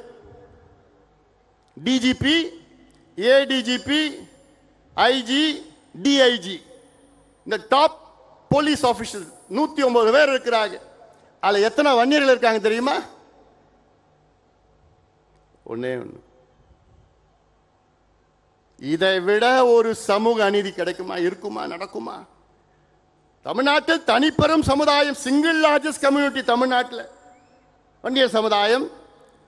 ஆனால் 109 காவல்துறை உயர் அதிகாரியில் ஒரே ஒரு வன்னியர் இருக்கின்றார் என்றால் யாரு செஞ்ச தப்புங்க அது? இதுல 36 ஆண்டு காலம் எம்பிசின்னு உருவாக்கி, இந்த 36 ஆண்டு காலத்தில் தகுதியானவர் ஒருத்தர் கூட, 2 பேர் கூட உங்களுக்கு கிடைக்கலையா? தமிழ்நாட்டில் இந்திய ஆட்சி பணியில 326 பேர் இருக்கிறாங்க ஐஏஎஸ்ல. இவங்க அரசாங்கம் சொல்ற கணக்கு வன்னியர்களுக்கு 10% 12% கிடைக்கிறதுனா எவ்வளவு வந்திருக்கணும்? கிட்டத்தட்ட 35 ஐஏஎஸ் அதிகாரிகள் வந்திருக்கணும் தமிழ்நாட்டில், இந்த சமுதாயத்தில். ஆனா எவ்வளவு பேர் தெரியுமா இருக்கிறாங்க? வெறும் 14 பேர் இருக்கிறாங்க. அந்த 14 பேர்ல 13 பேர் ப்ரொமோஷன், ஐஏஎஸ் ப்ரொமோஷன். சுதந்திர இந்தியாவில் 75 ஆண்டுகள் சுதந்திரம் அடைந்த பிறகுதான், அதாவது 3 ஆண்டுகளுக்கு முன்பு நடந்தது, 75 ஆண்டு சுதந்திரம் அடைந்த பிறகுதான் முதலாக ஒரு வன்னியர் சமுதாயத்தில் தமிழ்நாட்டில் டைரக்ட் ஐஏஎஸ் அதிகாரி வந்திருக்கின்றார். இதை விட ஒரு சமூக அநீதி நடக்குமா? கிடைக்குது. தமிழ்நாட்டில் நடந்துட்டு இருக்கு. 75 years post independence, the first direct IAS officer in the community தமிழ்நாட்டில். அப்போ முதலமைச்சர் என்ன செய்யணும்? அதுக்கு இவ்வளவு மோசமா இருக்கிறாங்களே இந்த சமுதாயம். சமுதாயத்தை எப்படி வழி நடத்துவது, எப்படி முன்னேற்றுவது திட்டமிட்டு இருக்கணும். ஏன்னா இந்த சமுதாயம் உங்களை அப்படியே ஓட்டு போடுது, அப்படியே நம்புது. ஆனா அதை பற்றி முதலமைச்சருக்கு எல்லாம் கவலைப்படுற மாதிரி எனக்கு தெரியல. எனக்கு நான் இந்த சமுதாயத்தை மட்டும் நான் சொல்லல, நான் தமிழ்நாட்டில் உள்ள இதே போன்று இருக்கின்ற அனைத்து பின்தங்கிய சமுதாயம், அடக்கப்பட்ட, ஒடுக்கப்பட்ட, வஞ்சிக்கப்பட்ட சமுதாயத்திற்காக இங்கே நாங்கள் கூடியிருக்கின்றோம். தீர்மானத்தை நீங்க பார்த்திருப்பீங்க. இங்கே நாங்கள் இந்த கூட்டத்தை நடத்துகின்ற நோக்கமே தமிழ்நாட்டில் உள்ள வன்னியர்கள் உள்ளிட்ட அனைத்து பின்தங்கிய சமுதாயங்களுக்கு நாங்கள் இடஒதுக்கீடு மட்டுமல்ல, நல்ல முன்னேற்றங்களை கொடுக்க வேண்டும் என்ற நோக்கத்திலே இங்கே நாங்கள் கூடியிருக்கின்றோம். அதுல இன்னொரு தீர்மானம் பார்த்திருப்பீங்க, பட்டியலின மக்களுக்கு 2 விழுக்காடு கூடுதலாக இடஒதுக்கீடு என்று பார்த்திருப்பீர்கள். இதெல்லாம் என்ன செய்யணும்? அடித்தளம் என்ன செய்யணும்? இந்த சமுதாயத்தினுடைய, இந்த மாநாட்டுடைய முக்கியமான கோரிக்கை, தமிழ்நாட்டில் ஜாதிவாரி மக்கள் தொகை கணக்கெடுப்பு நடத்துங்கள். மத்திய அரசு அறிவித்திருக்கிறது. அதற்கு பிரதமர் நரேந்திர மோடி அவர்களுக்கு நன்றிகளை தெரிவிக்கின்றோம். காரணம், எங்களுடைய மருத்துவர் ஐயா அவர்களுடைய 45 ஆண்டு கால கோரிக்கை. 45 ஆண்டு காலமாக எத்தனையோ பிரதமர்களை ஐயா அவர்கள் நேரிலே சந்தித்தார்கள். ராஜீவ் காந்தி அவர்களை, பிறகு விபி சிங் அவர்களை, பிறகு வாஜ்பாய் அவர்களை, பிறகு மன்மோகன் சிங் அவர்களை, பிறகு நரேந்திர மோடி அவர்களை பல முறை சந்தித்து அழுத்தம் கொடுத்து இப்பொழுது மத்திய அரசு அறிவித்திருக்கிறது. இந்த வெற்றி நம் ஐயாவுக்கு கிடைத்த வெற்றி இது. ஆனாலும் மத்தியிலே எடுக்க முடிவு செய்து விட்டார்கள். ஆனால் நம்ம ஆளு எடுக்க மாட்டார். நம்ம ஆளு எப்ப எடுக்க போறாரு? எடுப்பாரா? என்னப்பா நான் மட்டும் பேசிட்டு இருக்கேனா? தமிழ்நாட்டில் எடுப்பாரா முதலமைச்சர்? தெளிவா இருக்கிறீங்களா? எடுக்க போறது கிடையாது. ஆனா நம்ம எடுக்க வைப்போம். வைக்க முடியுமா? சரி, நான் கேட்கிறேன், எவ்வளோ காலமா எங்களை கெஞ்ச வைப்பீங்க நீங்க? 45 வருஷமா ஐயா அவர்கள், நான் சொன்னேன்ல, எத்தனையோ முதலமைச்சரை பார்க்கிறார், எத்தனையோ பிரதமரை பார்க்கிறார். எதுக்கு பார்க்கிறாரு? இந்த பிள்ளைங்களுக்கு படிப்பு கொடு, இந்த பிள்ளைங்களுக்கு வேலை கொடு, எங்களை சுயமரியாதையோட வாழ விடு. எவ்வளவு காலமையா கெஞ்ச வைப்பீங்க எங்களை? சரி, எனக்கு ஒரு ஆசை இருக்கு. என்ன ஆசை? நம்ம இவ்வளவு காலமா மனு கொடுத்துட்டு வரோம். இனி நம்ம மனு வாங்குகின்ற சமுதாயமாக மாற வேண்டும். முடியுமா? நீங்க நினைச்சா நடக்கும். இன்னைக்கு தமிழ்நாட்டு முதலமைச்சர் எல்லா அதிகாரமும் அவரிடம் இருக்கிறது. எல்லா அதிகாரிகள் இருக்கின்றார்கள், நிதி இருக்கிறது, எல்லாம் இருக்கு. ஆனா மனசு மட்டும் இல்ல அவருக்கு. ஒரு கணக்கெடுப்பு நடத்தினா தமிழ்நாட்டில் எவ்வளவு பிரச்சனை தீரும். உங்ககிட்ட நாங்க ஹைடெக் சிட்டி கேட்கல. இவங்க நினைச்சிட்டு இருக்காங்க ஒரு தமிழ்நாட்டுடைய வளர்ச்சி என்றால் எல்லாம் மாலும் கட்டிட்டு, டைடல் பார்க் கட்டிட்டு, high tech city, intellectual city, road பெருசா போட்டுவிட்டு, ஏர்போர்ட் பெருசா கட்டிக்கிட்டு, அதெல்லாம் நினைச்சிட்டு இருக்காங்க. இதுதான் வளர்ச்சின்னு நினைச்சிட்டு இருக்காங்க. அது என்னை பொறுத்த வரைக்கும் வளர்ச்சியா நான் பார்க்கல. வளர்ச்சினா அதை சுத்தி வாழ்கின்ற மக்கள் முன்னேறி இருக்க வேண்டும், முன்னேற வேண்டும், படிக்க வேண்டும், வேலைக்கு போகணும். பெரிய பெரிய இன்ஃப்ராஸ்ட்ரக்சர் பில்டிங்லாம் அது வளர்ச்சி கிடையாது. ஆனால் இதைத்தான் முதலமைச்சர் அவர்கள் அதை நினைத்துக் கொண்டிருக்கின்றார்கள். இன்னைக்கு ஏன் தமிழக அரசு சாதிவாரி கணக்கெடுப்பு நடத்தணும்? முதன்மை காரணம், தமிழ்நாட்டில் 69 விழுக்காடு இடஒதுக்கீட்டை பாதுகாக்க வேண்டும். இன்னைக்கு இந்த இடஒதுக்கீடு உச்ச நீதிமன்றத்திலே வழக்கு இருக்கிறது. இந்த 69 விழுக்காடு இடஒதுக்கீடை தடை செய்ய வேண்டும் என்று. இந்த இடஒதுக்கீடு பெறுவதற்கு ஐயா உள்ளிட்ட நீங்கள் எல்லோரும் எத்தனை போராட்டங்கள் செய்தீர்கள். அது மட்டுமில்ல, முன்னாள் முதலமைச்சர் ஜெயலலிதா அம்மையார் அவர்கள் 69 விழுக்காடு இடஒதுக்கீட்டை 9வது அட்டவணையிலே, அரசியல் சாசன 9வது அட்டவணையிலே மிக சிரமத்திற்கு பிறகு நம்ம இடஒதுக்கீடை பாதுகாப்பு அளித்தார். கான்ஸ்டிடியூஷனல் அமெண்ட்மெண்ட் நடந்தது, டெல்லியில் நடந்தது, பார்லிமெண்ட்ல. எவ்வளவு பெரிய வேலை செய்தார். என்னை பொறுத்தவரை ஜெயலலிதா அம்மையார் அவர்கள் தமிழ்நாட்டுக்கு செய்த மிகப்பெரிய சாதனையாக நான் பார்க்கின்றேன். ஆனால் அந்த இடஒதுக்கீட்டுக்கு இன்று ஆபத்து வந்திருக்கிறது. இதை பற்றி ஒரு துளியும் கவலை இல்லாத நம்முடைய முதலமைச்சர் ஸ்டாலின் அவர்கள், என்னைக்கு சுப்ரீம் கோர்ட்ல வரப்போகுதுன்னு தெரியல, வந்ததுன்னா முடிச்சிடுவாங்க. ஏன்னா கணக்கில்லை நம்ம கிட்ட. அது மட்டுமில்ல, இன்னைக்கு நான் முதலமைச்சராக இருந்தேன்னா பொறுப்புக்கு முதல் நாள் என்ன பண்ணிருப்பேன், தமிழ்நாட்டில் எல்லா சமுதாயங்களும் எந்த நிலையில் இருக்கிறாங்கன்னு தெரிஞ்சுக்கிறதுக்கு நான் காஸ்ட் சர்வே செஞ்சிருப்பேன். எல்லா சமுதாயம். இதுதான் நல்ல நிர்வாகி செய்கின்ற வேலை. இது ஏன் செய்யணும்? அப்போதான் எல்லாமே முன்னேற்ற முடியும். எல்லோருக்கும் எல்லாம் என்று பேசினா போதாது, கிடைக்காதவர்களுக்கு கிடைக்க வேண்டும். இதற்காகத்தான் இங்கே நாம் கூடியிருக்கின்றோம். ஒரு உதாரணம் நான் சொல்றேன். தமிழ்நாட்டில் 377 சமுதாயங்கள் இடஒதுக்கீட்டால் பயன்பெறுகிறார்கள். 377 சமுதாயங்கள். இதில் பட்டியலின மற்றும் பழங்குடி மக்களுக்கு 19 விழுக்காடு இடஒதுக்கீடு. இதில் கிட்டத்தட்ட 114 சமுதாயங்கள் பயன்பெறுகிறார்கள். பட்டியலினம் பார்த்தீங்கன்னா எஸ்சி ஷெட்யூல் காஸ்ட் பார்த்தீங்கன்னா 3 பெரிய பிரிவுகள். ஆனால் உட்பிரிவுகள் 76 பேர் இருக்கிறார்கள். அதே போன்ற பழங்குடி இனத்தை சார்ந்தவர்கள் 1 விழுக்காடு தான் இடஒதுக்கீடு. ஆனால் அவர்கள் 34 பிரிவுகள் இருக்கிறார்கள். அப்படி இந்த 34 பிரிவில் வெறும் 4 பிரிவு தான் எல்லா இடத்தையும் எடுத்துட்டு போகுது. மீதி 30 பிரிவுகள் கிடைக்கல. இது எப்படி நீங்க தெரிஞ்சுப்பீங்க? யாருக்கு கிடைச்சது யாருக்கு கிடைக்கல எப்படி தெரிஞ்சுப்பீங்க? கணக்கெடுப்பு நடத்தணும், சர்வே நடத்தணும். கேட்டா முதலமைச்சர் கேட்டா எனக்கு அதிகாரம் இல்லைங்கோ. தெலுங்கானாவுக்கு அதிகாரம் இருக்கு. ஆந்திரா நம்ம அமைச்சர் வந்திருக்கிறார், இங்க ஆந்திராவில் கணக்கெடுப்பு நடத்திட்டு இருக்கிறாங்க, அவங்களுக்கெல்லாம் அதிகாரம் இருக்கு. கர்நாடகாவில் நடத்தி முடிச்சிட்டாங்க, ஒரிசாவில் நடத்திட்டு இருக்கிறாங்க, பீகாரில் நடத்தி முடிச்சிட்டாங்க, அவங்களுக்கெல்லாம் அதிகாரம் இருக்கு. நம்ம முதலமைச்சருக்கு மட்டும் அதிகாரம் இல்லையா? சட்டமன்றத்துக்குள்ளேயும் வெளியிலையும் ஒரு பொய்யை சொல்லிக் கொண்டிருக்கின்ற முதலமைச்சர் அவர்கள். உங்களுக்கு என்ன தயக்கம் இந்த கணக்கெடுப்பு நடத்தின? இல்லாதவருக்கு கொடுக்க வேண்டும், அதுதானே எங்களுடைய கொள்கை, அதான் உங்க கொள்கையும் கூட. அதே போன்று எம்பிசியில் இன்னைக்கு 115 சமுதாயங்கள் இருக்கிறது. இந்த 115 சமுதாயத்தில் எந்த சமுதாயத்துக்கு கிடைக்கலன்னு எப்படி தெரியும் உங்களுக்கு? எந்த சமுதாயம் எல்லா இடத்தையும் எடுத்துட்டு போறாங்கன்னு எப்படி தெரியும் உங்களுக்கு? எத்தனையோ சமுதாயத்திற்கு எம்பிசியில ஒரு இடம் கூட கிடைக்கல.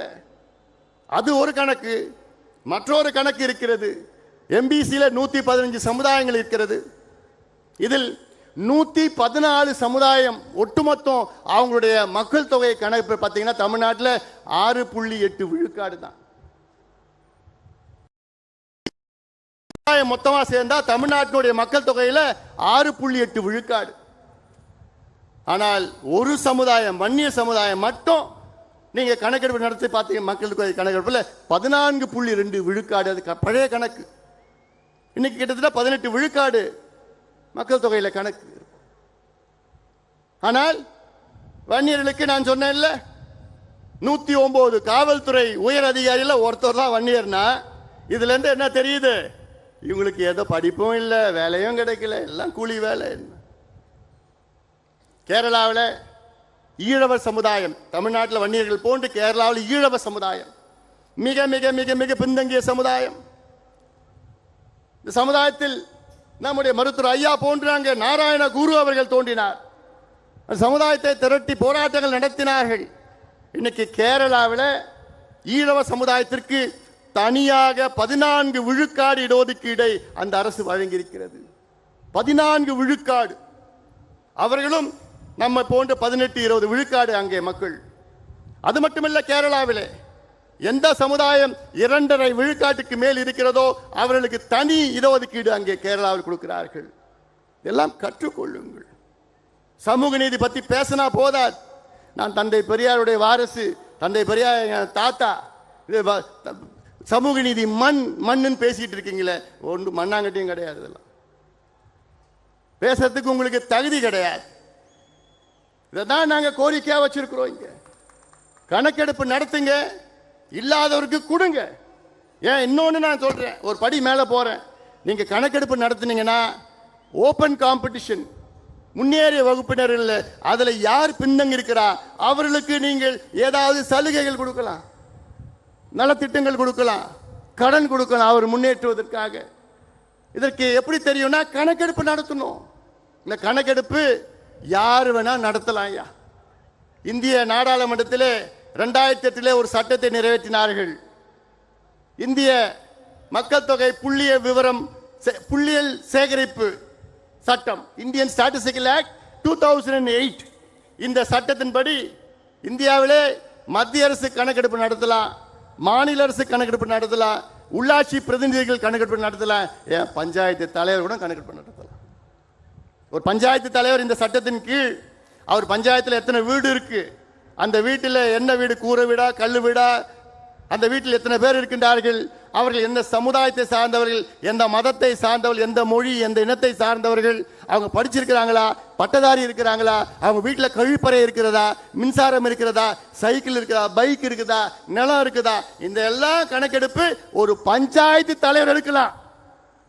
ஆனா நம்ம முதலமைச்சர் எங்களுக்கு அதிகாரம் இல்லைங்கோ, எங்களுக்கு அதிகாரம் இல்லைங்கோ இப்படி என்று போய் சொல்கின்ற ஒரு முதலமைச்சர் பார்க்குறீங்களா? எதுக்குங்க பயம் உங்களுக்கு? ஆனால் ஒன்று நான் சொல்கிறேன், ஆனால் கலைஞர் இன்னைக்கு இருந்திருந்தேன்னா நான் ஒரே கையெழுத்தெல்லாம் யோசிக்க மாட்டார். கணக்கெடுப்பு நடத்தி கெடுத்தி எல்லாருக்கும் என்ன, எல்லாருக்கும் நாங்கள் கேட்கறது எங்களுக்காக நாங்கள் கேட்கல, கிடைக்காதவங்களுக்கு நாங்கள் கேட்குறோம். ஏன்னா இந்த சமுதாயம் அப்படிப்பட்ட சமுதாயம், உங்களுக்கு எல்லாம் சோறு போடுற சமுதாயம். நான் உங்களுக்குன்னு சொன்ன இந்த நேரலை மூலியமாக பார்த்து கொண்டிருக்கின்ற மக்கள், கோடிக்கணக்கான மக்கள் நான் சொல்றேன். நான் நீங்க இந்த மக்கள் மட்டும் இல்லைனா தமிழ்நாட்டு மக்கள் சோறு சாப்பிட முடியாது. இந்த மக்கள் மட்டும் இல்லைனா, இங்க இருக்கின்ற மக்கள் மட்டும் இங்க இல்லைனா வீட்டில் நீங்க நிம்மதியா வாழ முடியாது. ஏன்னா உங்க வீடு கட்டி கொடுக்கிறது இந்த சமுதாயம் தான். உங்களுக்கு சேத்துல நின்று உங்களுக்கு சோறு போடுறது இந்த சமுதாயம் தான். நீங்க கார்ல ஹாயா ரோட்ல போறீங்கல்ல, அந்த ரோடு போடுறது இந்த சமுதாயம் தான். உங்களை மானத்தை காப்பாத்துறது, நீங்க போடுற ட்ரெஸ் போடுறீங்கல்ல, அந்த பருத்தியை விளைய வைக்கிறது இந்த சமுதாயம் தான். பெயர்பட்ட ஒரு பெரிய சமுதாயம் இன்னைக்கு கூலி வேலையில கஞ்சோ கூழோ குடித்து கொண்டு, குடிசையில் வாழ்ந்து கொண்டு, படிப்பறிவு இல்லாமல் மதுவுக்கு அடிமையாக இருக்கின்ற சமுதாயம். நீ வேலை கொடுத்தனா இந்த பிள்ளை ஏன் மது கடைக்கு போறான்? நீ வேலை கொடுத்தனா ஏன் இந்த போதை பழக்கத்துக்கு அடிமையாக்க போறான்? வட தமிழ்நாட்டில் பார்த்தீங்கன்னா எங்க பார்த்தாலும் டாஸ்மாக் விற்பனை. ஓஹோ, காரணம் பிள்ளைங்களுக்கு வேலை கிடையாது, படிப்பு கிடையாது. இதை உருவாக்குங்கள் என்று மருத்துவர் ஐயா அவர்கள் கெஞ்சிட்டு இருக்காரு. 45 ஆண்டு காலம் கெஞ்சிட்டு இருக்கிறார் ஐயா. எவ்வளவு ஆழமாக கெஞ்ச வைப்பீங்க எங்களை? நீங்க எல்லாம் முடிவு பண்ணா போதும், கட்சியெல்லாம் பார்க்காதீங்க. வரும் காலம் நம் காலம், அந்த முடிவை நீங்க எடுங்க. என் தம்பிகள், என் தங்கைகள், நீங்க முடிவு எடுத்தா போதும். யாரோ பின்னாடி போறீங்க, போவாதீங்க. வாங்க, எங்கள் பின்னால் வாங்க, இந்த அண்ணன் பின்னால் நீங்க எல்லாம் வாங்க. உங்களுக்காக நான் வாழ்ந்து கொண்டிருக்கின்றேன். மாவீரன் குருவை போன்று நான் உங்களுக்காக நான் வாழ்ந்து கொண்டிருக்கின்றேன். ஒட்டுமொத்த என் சொந்தங்கள் எல்லாம் வாருங்கள், என் பின்னால் வாருங்கள். உங்களுக்கு நான் படிப்பு நான் வாங்கி தருகின்றேன், வேலை வாய்ப்பை உருவாக்குகின்றேன். நாம் ஆள வேண்டும், ஆளுகின்ற காலம் வந்து விட்டது. இந்த படத்தெல்லாம் பார்த்தீங்கல்ல, எப்படி வாழ்ந்த மக்கள் நாம், இந்த மண்ணை ஆண்டவர்கள், இந்த பூர்வகுடி மக்கள் நாம், இந்த மண்ணுக்கு சொந்தக்காரர்கள் நாம். இந்த மண்ணை காப்பாற்றினோம். இந்த மண்ணுக்காக எத்தனையோ ஏரிகளை வெட்டினோம்.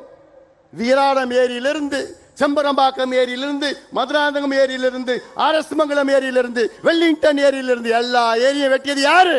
என் பாட்டன்.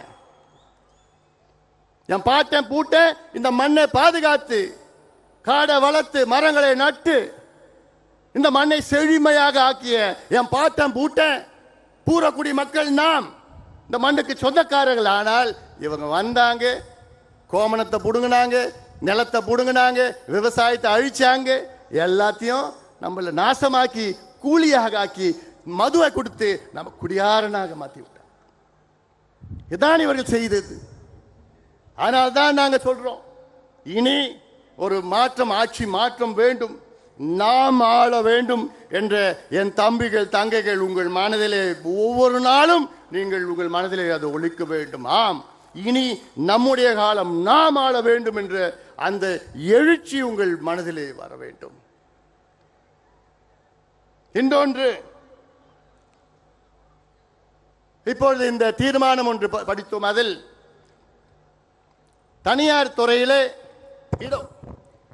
துறையிலே இடஒதுக்கீடு வேண்டும் என்று.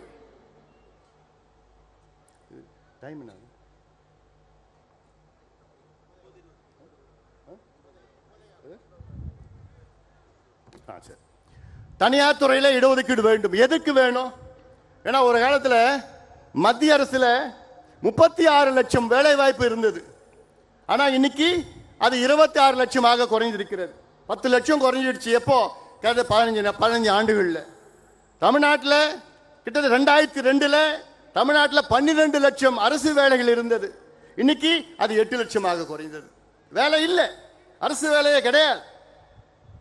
அது இல்லாமல் தமிழக அரசு என்ன செய்யறாங்கன்னா, இந்த group D, group C and group D இதை ரெண்டுத்தையும் எல்லாமே அவுட் சோர்ஸ் பண்ணிடுறாங்க, தனியார் மயமாக்கிட்டாங்க. அவங்களுக்கு இந்த ஒப்பந்த முறையில் வேலை வாய்ப்பை உருவாக்கி, அந்த ஒப்பந்த முறையெல்லாம் அதில் ரிசர்வேஷன் இடஒதுக்கீடு தான் கிடையாது, காசு வாங்கிட்டு அவங்க வேலையை சேர்த்துடுறாங்க. அதனால இனி எங்களுக்கு தனியார் துறைகளை இடஒதுக்கீடு வேணும். இந்த சட்டத்தை இயற்றுங்கள், சட்டத்தை கொண்டு வாருங்கள். காரணம், அரசில் வேலை இல்லை எங்களுக்கு.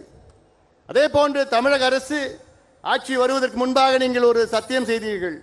நாங்கள் ஆட்சிக்கு வந்தவுடன் தனியார் துறையிலே தமிழ்நாட்டில் உள்ள தமிழர்களுக்கு 75 விழுக்காடு அங்கே வேலை வாய்ப்பிலே நாங்கள் ஒதுக்கீடு ஒதுக்குவோம் என்று சொன்னீர்கள். இன்னைக்கு வரைக்கும் நடக்கல.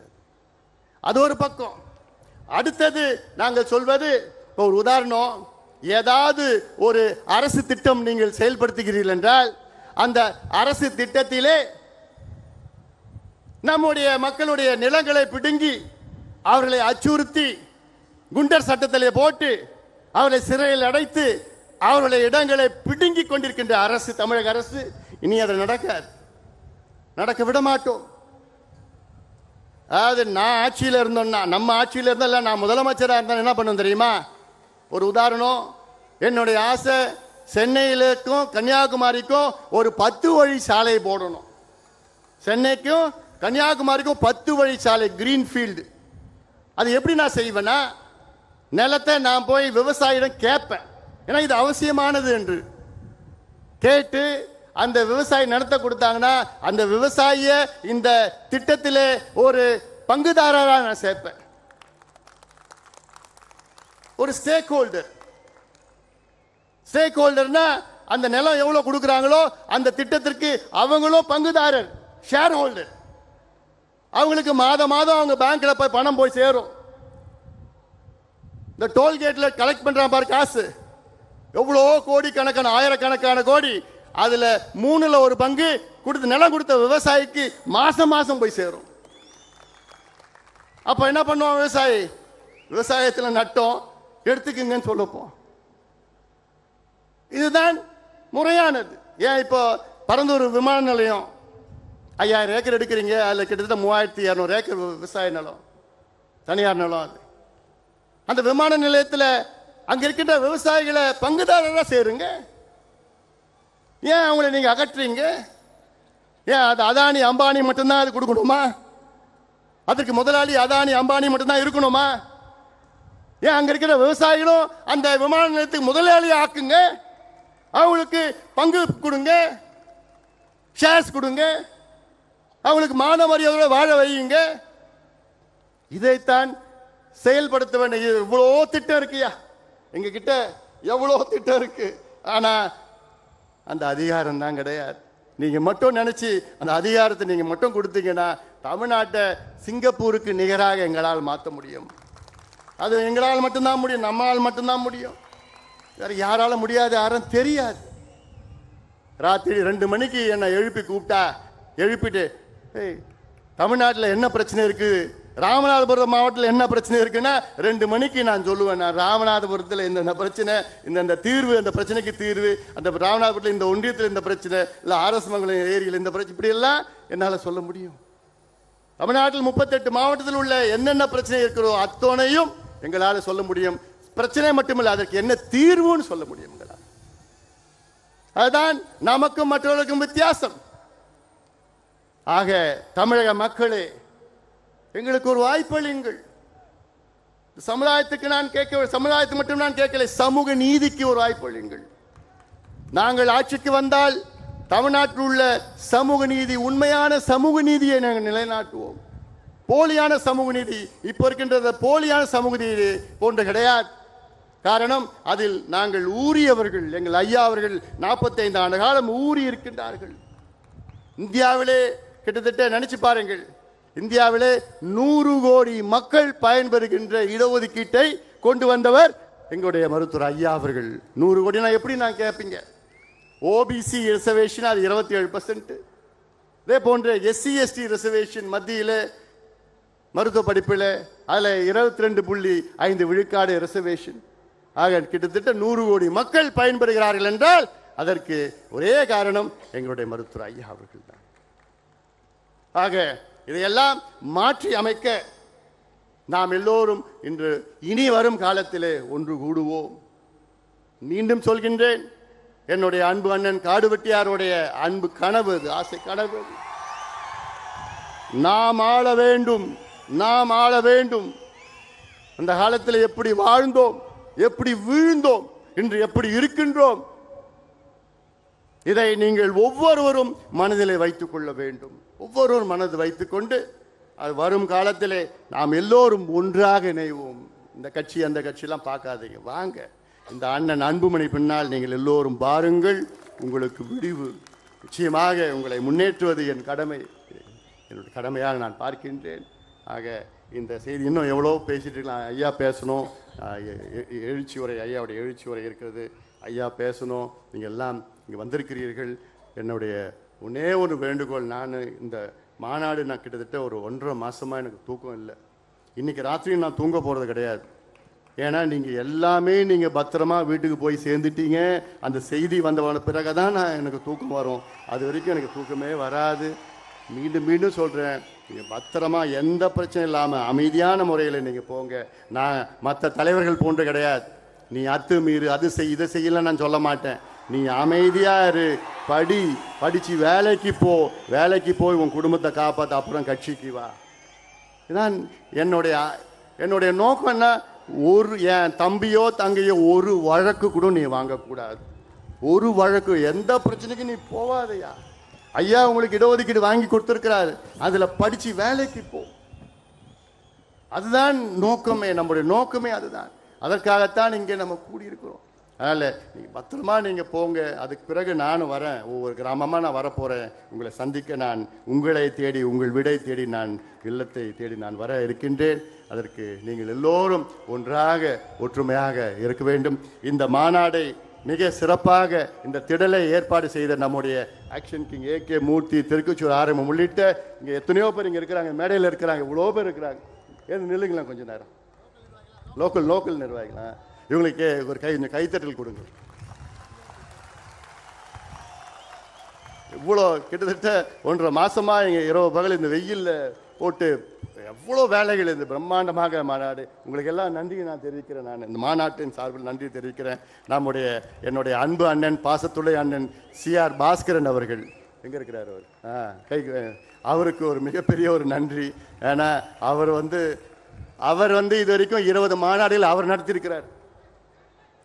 இன்னைக்கு இதுக்கு இந்த மாநாட்டையும் நடத்துறான்னு அவரே எல்லாம் சேர்ந்து உட்கார் நடத்தியிருக்கிறாரு. அது மட்டும் இல்லை, இங்கே நம்முடைய சுந்தர், நவீன் அவர்கள் டீம், பிரிசிஷன் டீமுக்கு என்னுடைய நன்றிகளை நேரத்தில் தெரிவிக்கின்றேன். எல்லாத்துக்கும் மேலே நான் காவல்துறைக்கு மிகப்பெரிய நன்றியை நான் தெரிவிக்கின்றேன். காவல்துறை மிகப்பெரிய ஒத்துழைப்பு தந்தது. ஐஜி, எஸ்பி ஸ்பெஷலாக சொல்கிறேன் நான். அப்புறம் டிஎஸ்பி பாவம், அவர் எங்கே பார்த்தாலும் சுற்றிட்டு இருந்தார். எல்லாத்துக்கும் காவல்துறையில் அவ்வளோ பேரும் எங்களுக்கு பாதுகாப்பு அளித்து இங்கெல்லாம் ரொம்ப நாங்கள் சிரமப்படுத்திட்டோம். உங்களுக்கு நன்றிகள் இந்த மாநாட்டில் தந்திருக்கின்ற. உங்களை பத்திரமா போங்க, ஜாகிரதையாக போங்க. ஐயா இப்போ எழுச்சி உரை ஆற்றிருக்கிறார். ஐயா முடித்த உடனே நீங்கள் எல்லாமே அமைதியான முறையில் பத்திரமா போய், அப்போ தான் எனக்கு இந்த செய்தி எல்லாம் வீட்டுக்கு போனோன்னு செய்தி வந்ததுக்கப்புறம் தான் எனக்கு தூக்கம் வரும். அதனால் நீங்கள் எழுச்சியாக இருங்கள்.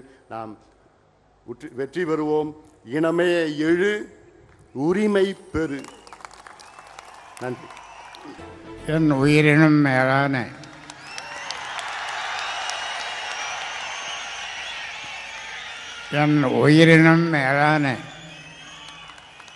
என் உயிரை விட மேலான பாட்டாளி சொந்தங்களே, வீரமும் விவேகமும் மிக்க சிங்கக்குட்டைகளே, இளைஞர்களே, சித்திரை முழு நிலவு இளைஞர் பெருவிழா. இளைஞர் என்று சொன்னால் ஆண் பெண் இருவரும் அடக்கம். நாம் 12 ஆண்டுகளுக்கு முன்னாலே கூடினோம். இப்பொழுது மீண்டும் கூடுகிறோம். குறிஞ்சி மலர் 12 ஆண்டுகளுக்கு ஒரு முறை மலரும் என்று சொல்வார்கள். மகாமகம் அதே போன்று. ஆனால் மாவீரன் குரு இல்லையே இருந்திருந்தால் தொடர்ந்து இந்த மாநாட்டை அவர் நடத்தி இருப்பார்.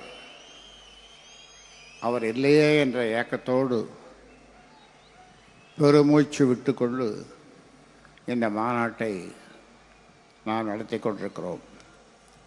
இந்த மாநாட்டினுடைய தலைமை தாங்குகின்ற இந்த மாநாட்டுக்கு தலைமை தாங்குகின்ற வன்னியர் சங்கத்தினுடைய மாநில தலைவர் அருள்மொழி அவர்களே, மாநாட்டு குழு தலைவர் அன்புமணி அவர்களே, ஓய்வறியா உழைப்பாளி தியாகச்சம்மல் JK மணி அவர்களே, ஒரு மாத காலத்திற்கு மேலாக இரவு பகலாக இங்கே கடும் வெயிலில் அலைந்து இதை ஒழுங்குபடுத்திய முன்னாள் சட்டமன்ற உறுப்பினர் திருக்கச்சூர் ஆறுமுகம் அவர்களே, ஏனைய அனைத்து நிலைகளிலும் இருக்கின்ற பொறுப்பாளர்களே, முழு ஒத்துழைப்பு கொடுத்த அரசுக்கும் காவல்துறைக்கும் இந்த நேரத்தில் நாம் நன்றி சொல்ல கடமைப்பட்டிருக்கின்றோம். தெலுங்கானாவிலிருந்து வந்த, ஆந்திராவிலிருந்து, கர்நாடகாவிலிருந்து, மலேசியாவிலிருந்து வந்த நம்முடைய நண்பர்களே, சொந்தங்களே, இங்கு கூடியிருக்கின்ற லட்சோப லட்சம் இளைஞர்களே, மாற்றத்தை உருவாக்கப் போகின்ற, மாற்றத்தை உருவாக்கும் தகுதி, திறமை எல்லாவற்றும் கொண்டு வரப்போகின்ற இளைஞர்களே, இளம்பெண்களே, உங்கள் அனைவருக்கும் என்னுடைய வணக்கத்தை இந்த நேரத்தில் தெரிவித்துக் கொள்கின்றேன்.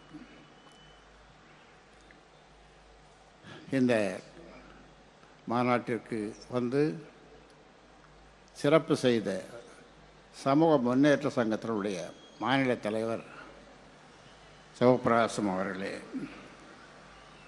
அதே போன்று ஊடகங்கள், தொடர்ந்து நமக்கு ஆதரவு தருகின்ற ஊடகங்கள் அனைவருக்கும் இந்த நேரத்தில் நன்றி சொல்ல கடமைப்பட்டிருக்கின்றேன். நீங்கள் அவளோடு எதிர்பார்த்திருக்கின்ற ஒன்றை நான் சொல்ல விரும்புகின்றேன். அது இதுவாகத்தான் இருக்கும். 10.5 10.5 10.5ன்னு சொல்லிகிட்டே இருக்கீங்களே தவிர அவங்க கொடுக்குற மாதிரி இல்லை.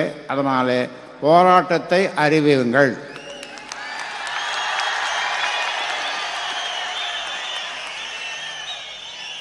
அதைத்தான் நீங்கள் எதிர்பார்த்து வந்திருக்கிறீர்கள் என்பது எனக்கு தெரியும். நிச்சயமாக போராட்டத்தை அறிவிப்போம். இதுவரை நடந்திராத போராட்டம் அதுவாகத்தான் இருக்கும். ஆக சொல்லுவாங்க கிராமத்தில் பழமொழி, மயிலே மயிலே என்றால் அது போடாது, இறகு போடாது. அதனால் அதுக்கு அடுத்த வார்த்தை நான் சொல்ல விரும்பல. ஆக அந்த போராட்டத்துக்காக நாம் எவ்வளவு தியாகத்தையும் செய்வதற்கு நாம் தயாராக இருக்கின்றோம். 45 ஆண்டு காலமாக உங்களுக்காக, இந்த மக்களுக்காக, எல்லா சமுதாய மக்களுக்காக 324 சமுதாயங்கள் தமிழ்நாட்டிலே, அத்தனை மக்களுக்காகவும் போராடி வருகின்ற, வாதாடி வருகின்ற, போராடி சிலவற்றை வெற்றி பெற்ற, தொடர்ந்து உழைத்து வருகின்ற ஒருவன் இந்த ராமதாஸ். இந்தியாவிலே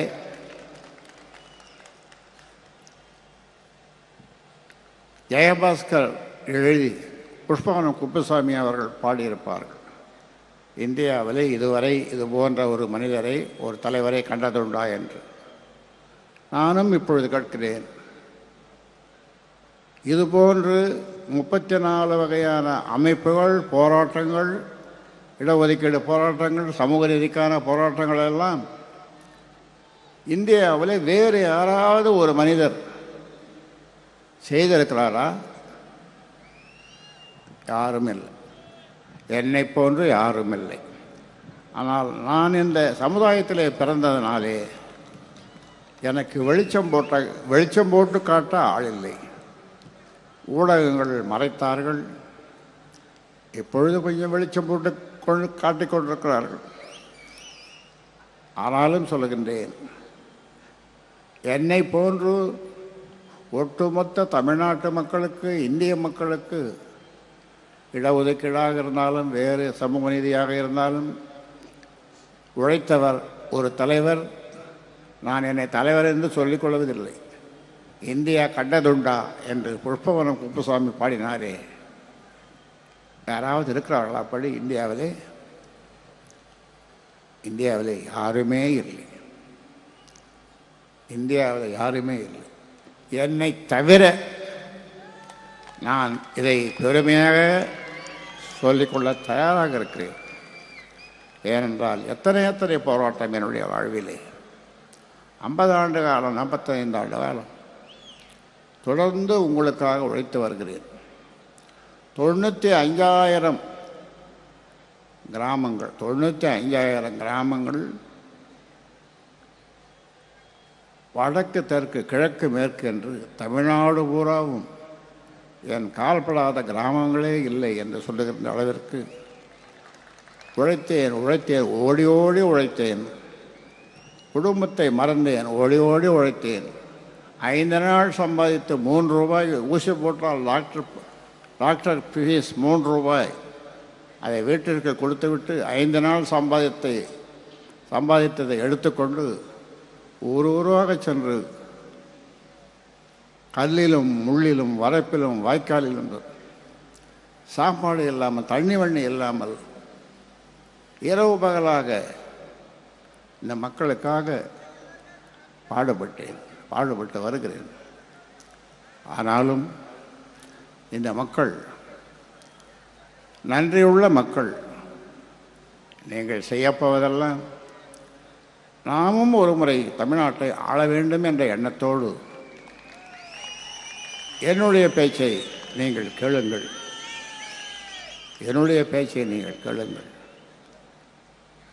நான் ஆளப்போவதில்லை. எனக்கு அந்த ஆசையும் இல்லை. அந்த ஆசை இருந்திருந்தால் நான் இந்தியாவிலே கவர்னராக இருந்திருப்பேன், அல்லது இந்தியாவிலே பல முறை அமைச்சராக இருந்திருப்பேன், தமிழ்நாட்டையும் ஆண்டிருப்பேன், எல்லாவற்றையும் செய்திருப்பேன். ஆனால் எனக்கு அந்த ஆசை இல்லாமல் போய்விட்டது. மக்களுக்காக வாழ்ந்தேன், மக்களுக்காக வாழ்கிறேன், உங்களுக்காக வாழ்கிறேன், உங்களுக்காக வாழப்போகிறேன். நான் ஒரு முறை சொல்லியிருக்கிறேன், தமிழக முதல்வர் தம்பி ஸ்டாலினிடம் நேரே சொல்லியிருக்கிறேன், இந்த ஊமை ஜனங்களுக்காக, தம்பி உங்களை விட்டால் வேறு யார் இருக்கிறார்கள்? அதனாலே இந்த 10.5 கொடுங்கள் என்று கோட்டைக்கு சென்று அவரிடம் வாதாடி இருக்கிறேன். அதனாலே சொல்லுகிறேன், நீங்கள் எல்லோரும் மனது வைத்தால் ஒரு தொகுதியிலே 2000 இளைஞர்கள், இளம்பெண்கள், ஒவ்வொருவரும் 100 வாக்குகள், அந்த தொகுதியிலே நாம் வெற்றி பெற முடியும். 50 தொகுதியிலே சாதாரணமாக நாம் வெற்றி பெற முடியும். அந்த ஃபார்முலா சாதாரண ஃபார்முலா. அதனாலே அதை நீங்கள் செய்யுங்கள். ஆனால் எனக்கு தெரியும், பல பேர் அது மாவட்டமோ ஒன்றியமோ நகரமோ ஏமாற்றி கொண்டிருக்கிறீர்கள். உழைப்பதில்லை, உழைக்காமல் வேறு எதையோ செய்து கொண்டிருக்கிறீர்கள். ஆனால் நம்முடைய ஓய்வறியா உழைப்பாளி தியாகைச்சம்மல் அடிக்கடி சொல்லுவார், ஒவ்வொரு வன்னியர் வீட்டிலேயும் மாடி வீடாக இருக்க வேண்டும், குச்சி வீடு மாடி வீடாக இருக்க வேண்டும், ஒவ்வொரு அந்த மாடி வீட்டின் முன்னாலே ஒரு கார் இருக்க வேண்டும் என்று சொல்லுவார். இப்பொழுது அந்த நிலையை நான் உங்களுக்கு உருவாக்கி இருக்கிறேன். இங்கே இந்த மாநாட்டு திடலை பார்க்க வேண்டும் என்று சொன்னால் 150 கார் வருகிறது. எங்கிருந்து வருகிறது? ஆகாயத்தில் இருந்தால் என்னுடைய உழைப்பினாலே, என்னுடைய சிந்தையினாலே, நான் பட்ட கஷ்டங்களாலே, தண்ணி வண்ணி இல்லாமல் நான் 95,000 கிராமங்களுக்கு என்னுடைய பாதங்கள் பட்டு தேய்ந்து உடம்பு என்றும் நான் தெளிவாக இருக்கிறேன், உறுதியாக இருக்கிறேன். என்னிடம் வருகிறவர்களை சொல்லுவேன், தம்பி உன் கையை காட்டு, உனக்கு வலிக்கிறதா என்று சொன்னால் விட்டு விடுகிறேன். ஐயோ ஐயா விட்டுடுங்க விட்டுடுங்க என்று சில பேர் கதறிக்கொண்டு ஓடினார்கள். அவ்வளவு பலமாக இருக்கிறேன் நான். ஏன்? மேலும் உங்களுக்கு உழைப்பதற்காக, மேலும் உங்களுக்கு உழைப்பதற்காக. உங்களுக்கு நான் உழைக்கிறேன், உழைக்க தயாராக இருக்கிறேன், நாங்கள் உழைக்க தயாராக இருக்கிறேன். ஆனால் நீங்கள் உங்களிடம் கேட்பதெல்லாம் ஒரே ஒரு ஓட்டு. உங்கள் தங்கை ஓட்டு அல்லது அக்கா ஓட்டு, உங்கள் அத்தை ஓட்டு அல்லது பாட்டி ஓட்டு அல்லது உங்கள் தாத்தா ஓட்டு. முடிஞ்சது. ஆட்சி பீடத்திலே போய் உட்காரலாம். நாம் எல்லோருக்கும் கொடுக்கலாம். எல்லோரும் வாழ வேண்டும். காலையில் எழுந்ததும் ஒரு மனிதன், இந்தியாவிலே இல்லை உலகத்திலேயே ஒரு மனிதன் காலையிலே தூக்கத்திலிருந்து எழுந்ததும் உலகத்தில் உள்ள ஜீவராசிகளெல்லாம் மகிழ்ச்சியாக வாழ வேண்டும் என்று நினைக்கிற ஒரே ஒரு மனிதன் இந்த ராமதாஸ். இந்த ராமதாஸ் மட்டும்தான். அதனாலே சொல்லுகின்றேன், இவ்வளவு நாள் என்னுடைய பேச்சை கேட்டீர்கள், இடையிலேயே மறந்தீர்கள். நம்ம ஆளுங்க, நம்ம பொறுப்பில் இருக்கிறவங்க வேறு வேறு வேலைக்கு போயிட்டாங்க. இல்லை அரசும் தனியாக நின்று யானை சின்னத்தில் நின்று 4 தொகுதிகளை வெற்றி பெற்றோம். அன்று 4 தொகுதிகளை வெற்றி பெற்றோம். இன்று கூட்டணியிலே சேர்ந்து 5 தொகுதியில் வெற்றி பெற்றோம். இது நமக்கு வெக்கமாக இல்லையா? அசிங்கமாக இல்லையா? கோபம் வரலையா? கோபம் வரலையா? வரலையே. ஏன்னா அவன் நம்மாளையே காட்டி கொடுத்துட்டான். நம்மால் நமக்கே ஓட்டு போடலை. என்ன செய்யுது? அதனாலே இனி அப்படி இருக்கக்கூடாது.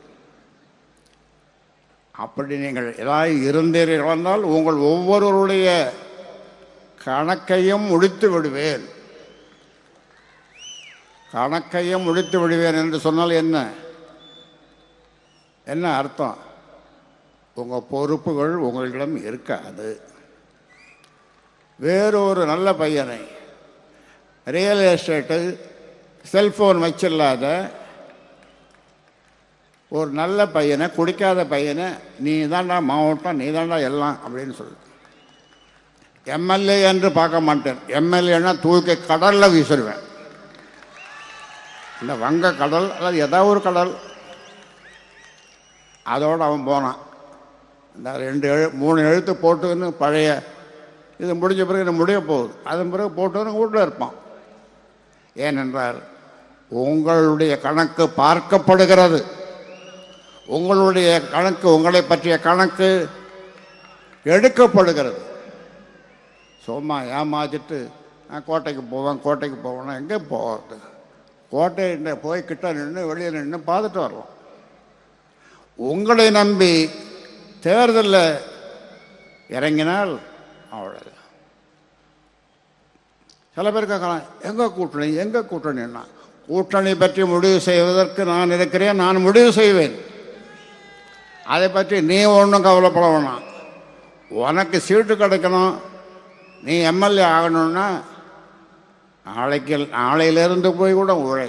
ஏனென்றால் உன்னுடைய உழைப்பை பற்றிய கணக்கு எடுக்கப்படுகிறது மறைமுகமாக. சமூக முன்னேற்ற சங்கத்தின் மூலமாக எடுக்கப்படுகிறது. அதனால் இந்த கணக்கில் இருந்து நீங்கள் தப்பிக்க முடியாது. காக்கா பிடிச்சா ஒன்றும் நடக்காது.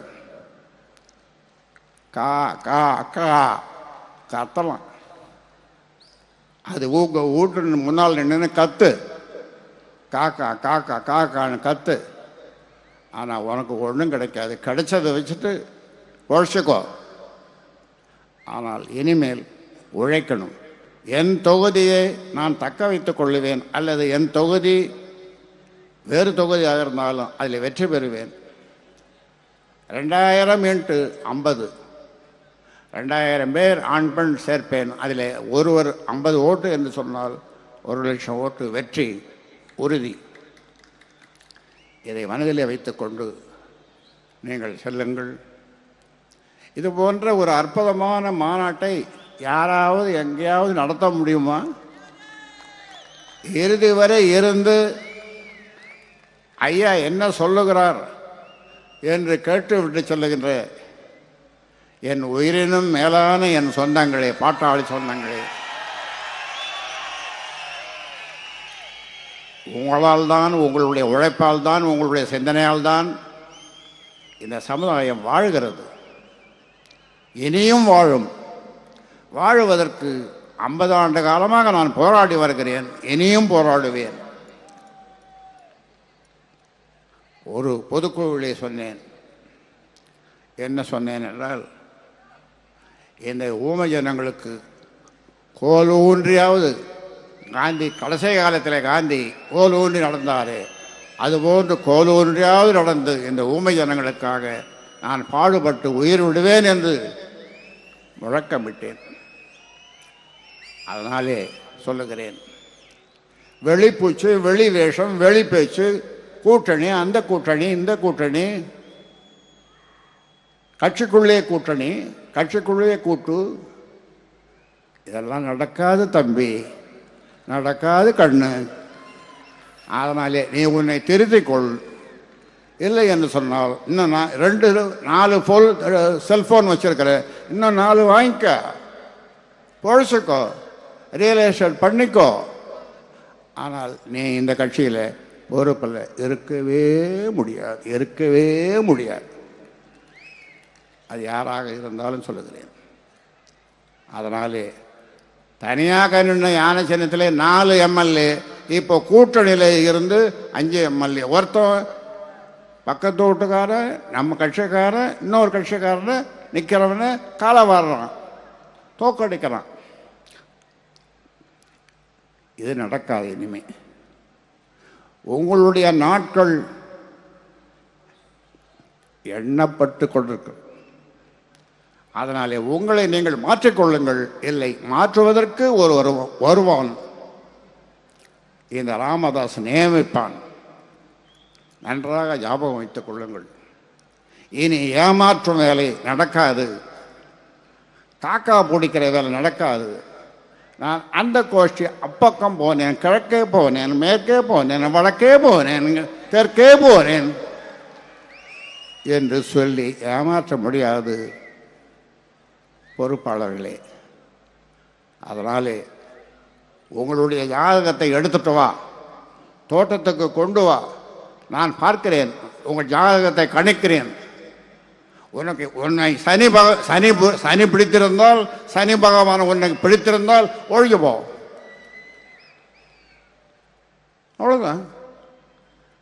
எத்தனை பேர் இளம் சிங்கங்கள் காத்து கொண்டிருக்கிறது உன்னுடைய பதவிக்கு. அந்த பதவிக்கு வருவதற்கு காத்து கொண்டிருக்கிறார்கள், உழைக்க காத்து கொண்டிருக்கிறார்கள், ஆட்சி அதிகாரத்திற்கு போக வேண்டும் என்று துடித்துக் கொண்டிருக்கிறார்கள். ஆனால் நீயோ காலை வாரி கொண்டிருக்கிறாய், காலை வாரிக்கொண்டிருக்கிறாய், போகிறவனுடைய காலை வாரிக்கொண்டிருக்கிறாய். இது இனி நடக்காது, நடக்க விட மாட்டேன். அதனாலே எனக்கு 87, 2 மாதம் போனால் 87 வயசு. என்ன கிழவன் வயசாகிடுங்களாம் சொல்லி எவனாவது சொல்லி ஏமாத்த பார்க்காதீங்க. என்னுடைய பலத்தை தெரிந்து கொள்ள வேண்டும் என்று சொன்னால் வந்து என் கையை பிடிச்சப்பார், அதனாலே சொல்லுகிறேன், இந்த கட்சி அல்லது இந்த சங்கம் ஒரு தனி மனிதனுடைய சொத்தல்ல. என்னுடைய உழைப்பாலே 50 ஆண்டு காலம், 45 ஆண்டுகள், 50 ஆண்டு காலம் நான் கடுமையாக உழைத்ததினாலே, நான் அப்பொழுது ஆரம்பிக்கும் பொழுது, கட்சியோ சங்கமோ ஆரம்பிக்கும் போது என்னிடம் பைசா இல்லை. ஆனால் நீங்கள் இப்பொழுது சொகுசு காரிலே வருகிறீர்கள். மகிழ்ச்சி. ஜே.கே. மணி சொன்ன மாதிரி வீடு இருக்கிறது, நல்ல வீடு, 2 மாடி, 2 காரு இருக்குது, மகிழ்ச்சி. அதுக்காக தான் நான் சொன்ன வந்தேன். ஆரம்ப காலத்தில் சங்கம் வைத்த காலத்திலே சொல்லுவேன், முதல்ல உன் குடும்பத்தை பாரு, 2வது ஒரு தொழில் செய், 3வது கட்சி பண்ணு இல்லை சங்கம் பண்ணு என்றும் சொல்லுகிறேன்.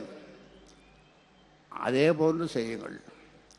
ஆனால் கட்சி உயிர் என்று நினையுங்கள். அப்பொழுதுதான் நம் கோட்டைக்கு போக முடியும், கோட்டையை பிடிக்க முடியும். அதனால் இதை ஞாபகத்தில் வைத்துக்கொண்டு போகும்போது எண்ணிக்கொண்டு போருங்கள். அவ்வளோதானே நம்ம கதி, நம்ம பதவி, அவ்வளோதானே. ஐயா என்ன பண்ண போகிறாரு, ஐயோ ஐயோ ஐயோ என்று சொல்லிக்கொண்டு போகாதீர்கள். உங்கள் பதவிகளை தக்க வைத்துக் கொள்ளுங்கள். உங்கள் பதவிகளை தக்க வைத்துக் கொள்ளுங்கள். ஏனென்றால் நாம் நினைத்ததை சாதிக்க வேண்டும், சாதிக்க முடியும். அதனால் இதை சொல்லி உங்களுக்கு என்னுடைய வாழ்த்துக்களை சொல்லி பாதுகாப்பாக போவோம் எல்லாரும். இப்போ அருள்மொழி பேசும்போது சொன்னார், 21 பேர் 25 பேர் சுட்டாங்களே, இறந்தாங்களே, ஐயோ என்று யாரும் சொல்லவில்லை. ஐயா வாழ்க என்று தான் சொன்னார்கள். அது அருள்மொழி சொன்னாருங்க. ஐயா வாழ்க என்று சொன்னார்களே தவிர, லண்டனிலிருந்து வந்த 2 அரியலூரை சேர்ந்த 2 ஒரு தம்பதிகள், அவன் பேர் என்ன, ராஜ்குமார், வனிதா. அந்த ராஜ்குமார் சொல்கிறான், நான் கடவுள் நம்பிக்கை எனக்கு இல்லை, கோவிலுக்கு போனதில்லை, நான் இன்னும் எவ்வளோ காலம் வாழ்கிறேனோ அவ்வளவு காலத்தில் பாதி வருஷத்தை ஐயாவுக்கு நான் கொடுக்கிறேன் என்று கீழே உழுந்து பிறண்டு என்கிட்ட சொல்கிறான். எத்தனை பேர் சொல்லுவீங்க? இது சில பேர் நினைக்கிறான், ஐயா ஜோசியம் என்கிட்ட இருக்குது, குரு திசை, சனி திசை, அந்த திசைன்னு அவமான புலம்பின்னு இருக்கான். அப்படி சொல்கிறான். ஒரு வாரத்துக்கு 10 நாளைக்கு முன்னால் ஒருத்தர் எனக்கு ஃபோன் பண்ணான், ஐயா எனக்கு பிறந்த நாள், நான் வாழ்த்து சொல்கிறேன். அவன் 10 பேருக்கு ஃபோன் பண்ணி நான் கடவுள்கிட்ட பேசிட்டேங்கிறான். இந்த 10 பேரும் மறுநாள் விசாரிக்கிறாங்க, என்ன நேற்று கடவுள்கிட்ட பேசிட்டோன்னா பைத்தியம் முடிச்சுட்டான் அவனுக்கு. அப்புறம் சொல்கிறாங்க, நான் ஐயா கிட்ட பேசுகிறேன். ஆமாண்டா, எங்களுக்கும் அவர் தான்டா கடவுள், அதை சொல்கிறதாடா உண்டோ, நேற்றே சொல்லியிருக்கலாம் மேடம் அப்படி, உங்களை பற்றி கவலைப்பட்டு கிடந்தான். இப்படியெல்லாம் நினைக்கின்ற இந்த காலத்தில் என்னுடைய ஆசை, நாம் ஆள வேண்டும். நாம் ஆள்வதற்கு கடுமையாக உழைக்க வேண்டும். நாம் ஆளணும் கோட்டைக்கு போகணுன்னா நான் கொண்டு அங்கே போய் நின்று கத்துவேன், கோட்டையில் நின்று கத்துவேன், கத்துட்டு ஆளுவோமா? அதனால் நான் சொன்னதை மறக்காமல் கேட்டு ஒழுங்காக கட்சியை பலப்படுத்துங்கள், கட்சியை வளருங்கள். என்னால் உழைக்க முடியாது என்று சொல்லுகிறவர்கள் தீர்மானமாக அந்த பதவியை சொல்லுங்கள், நான் வேறு ஒருவரை நியமிக்கிறேன். அதனாலே பத்திரமாக நீங்கள் வீடு செல்ல வேண்டும் என்று கேட்டு, இவ்வளோ பெரிய மாநாட்டை யாரால் நடத்த முடியும்? எந்த சமுதாயத்தில் நடத்த முடியும்? அவ்வளோ பெரிய மாநாடு எண்ணி பார்க்க முடியவில்லை. அதனாலே உங்கள் அனைவருக்கும், இந்த மாநாட்டினுடைய வெற்றிக்காக உழைத்த அனைவருக்கும், குறிப்பாக ஆறுமுகத்திற்கு என்னுடைய பாராட்டை தெரிவித்து முடிக்கிறேன். நன்றி, வணக்கம்.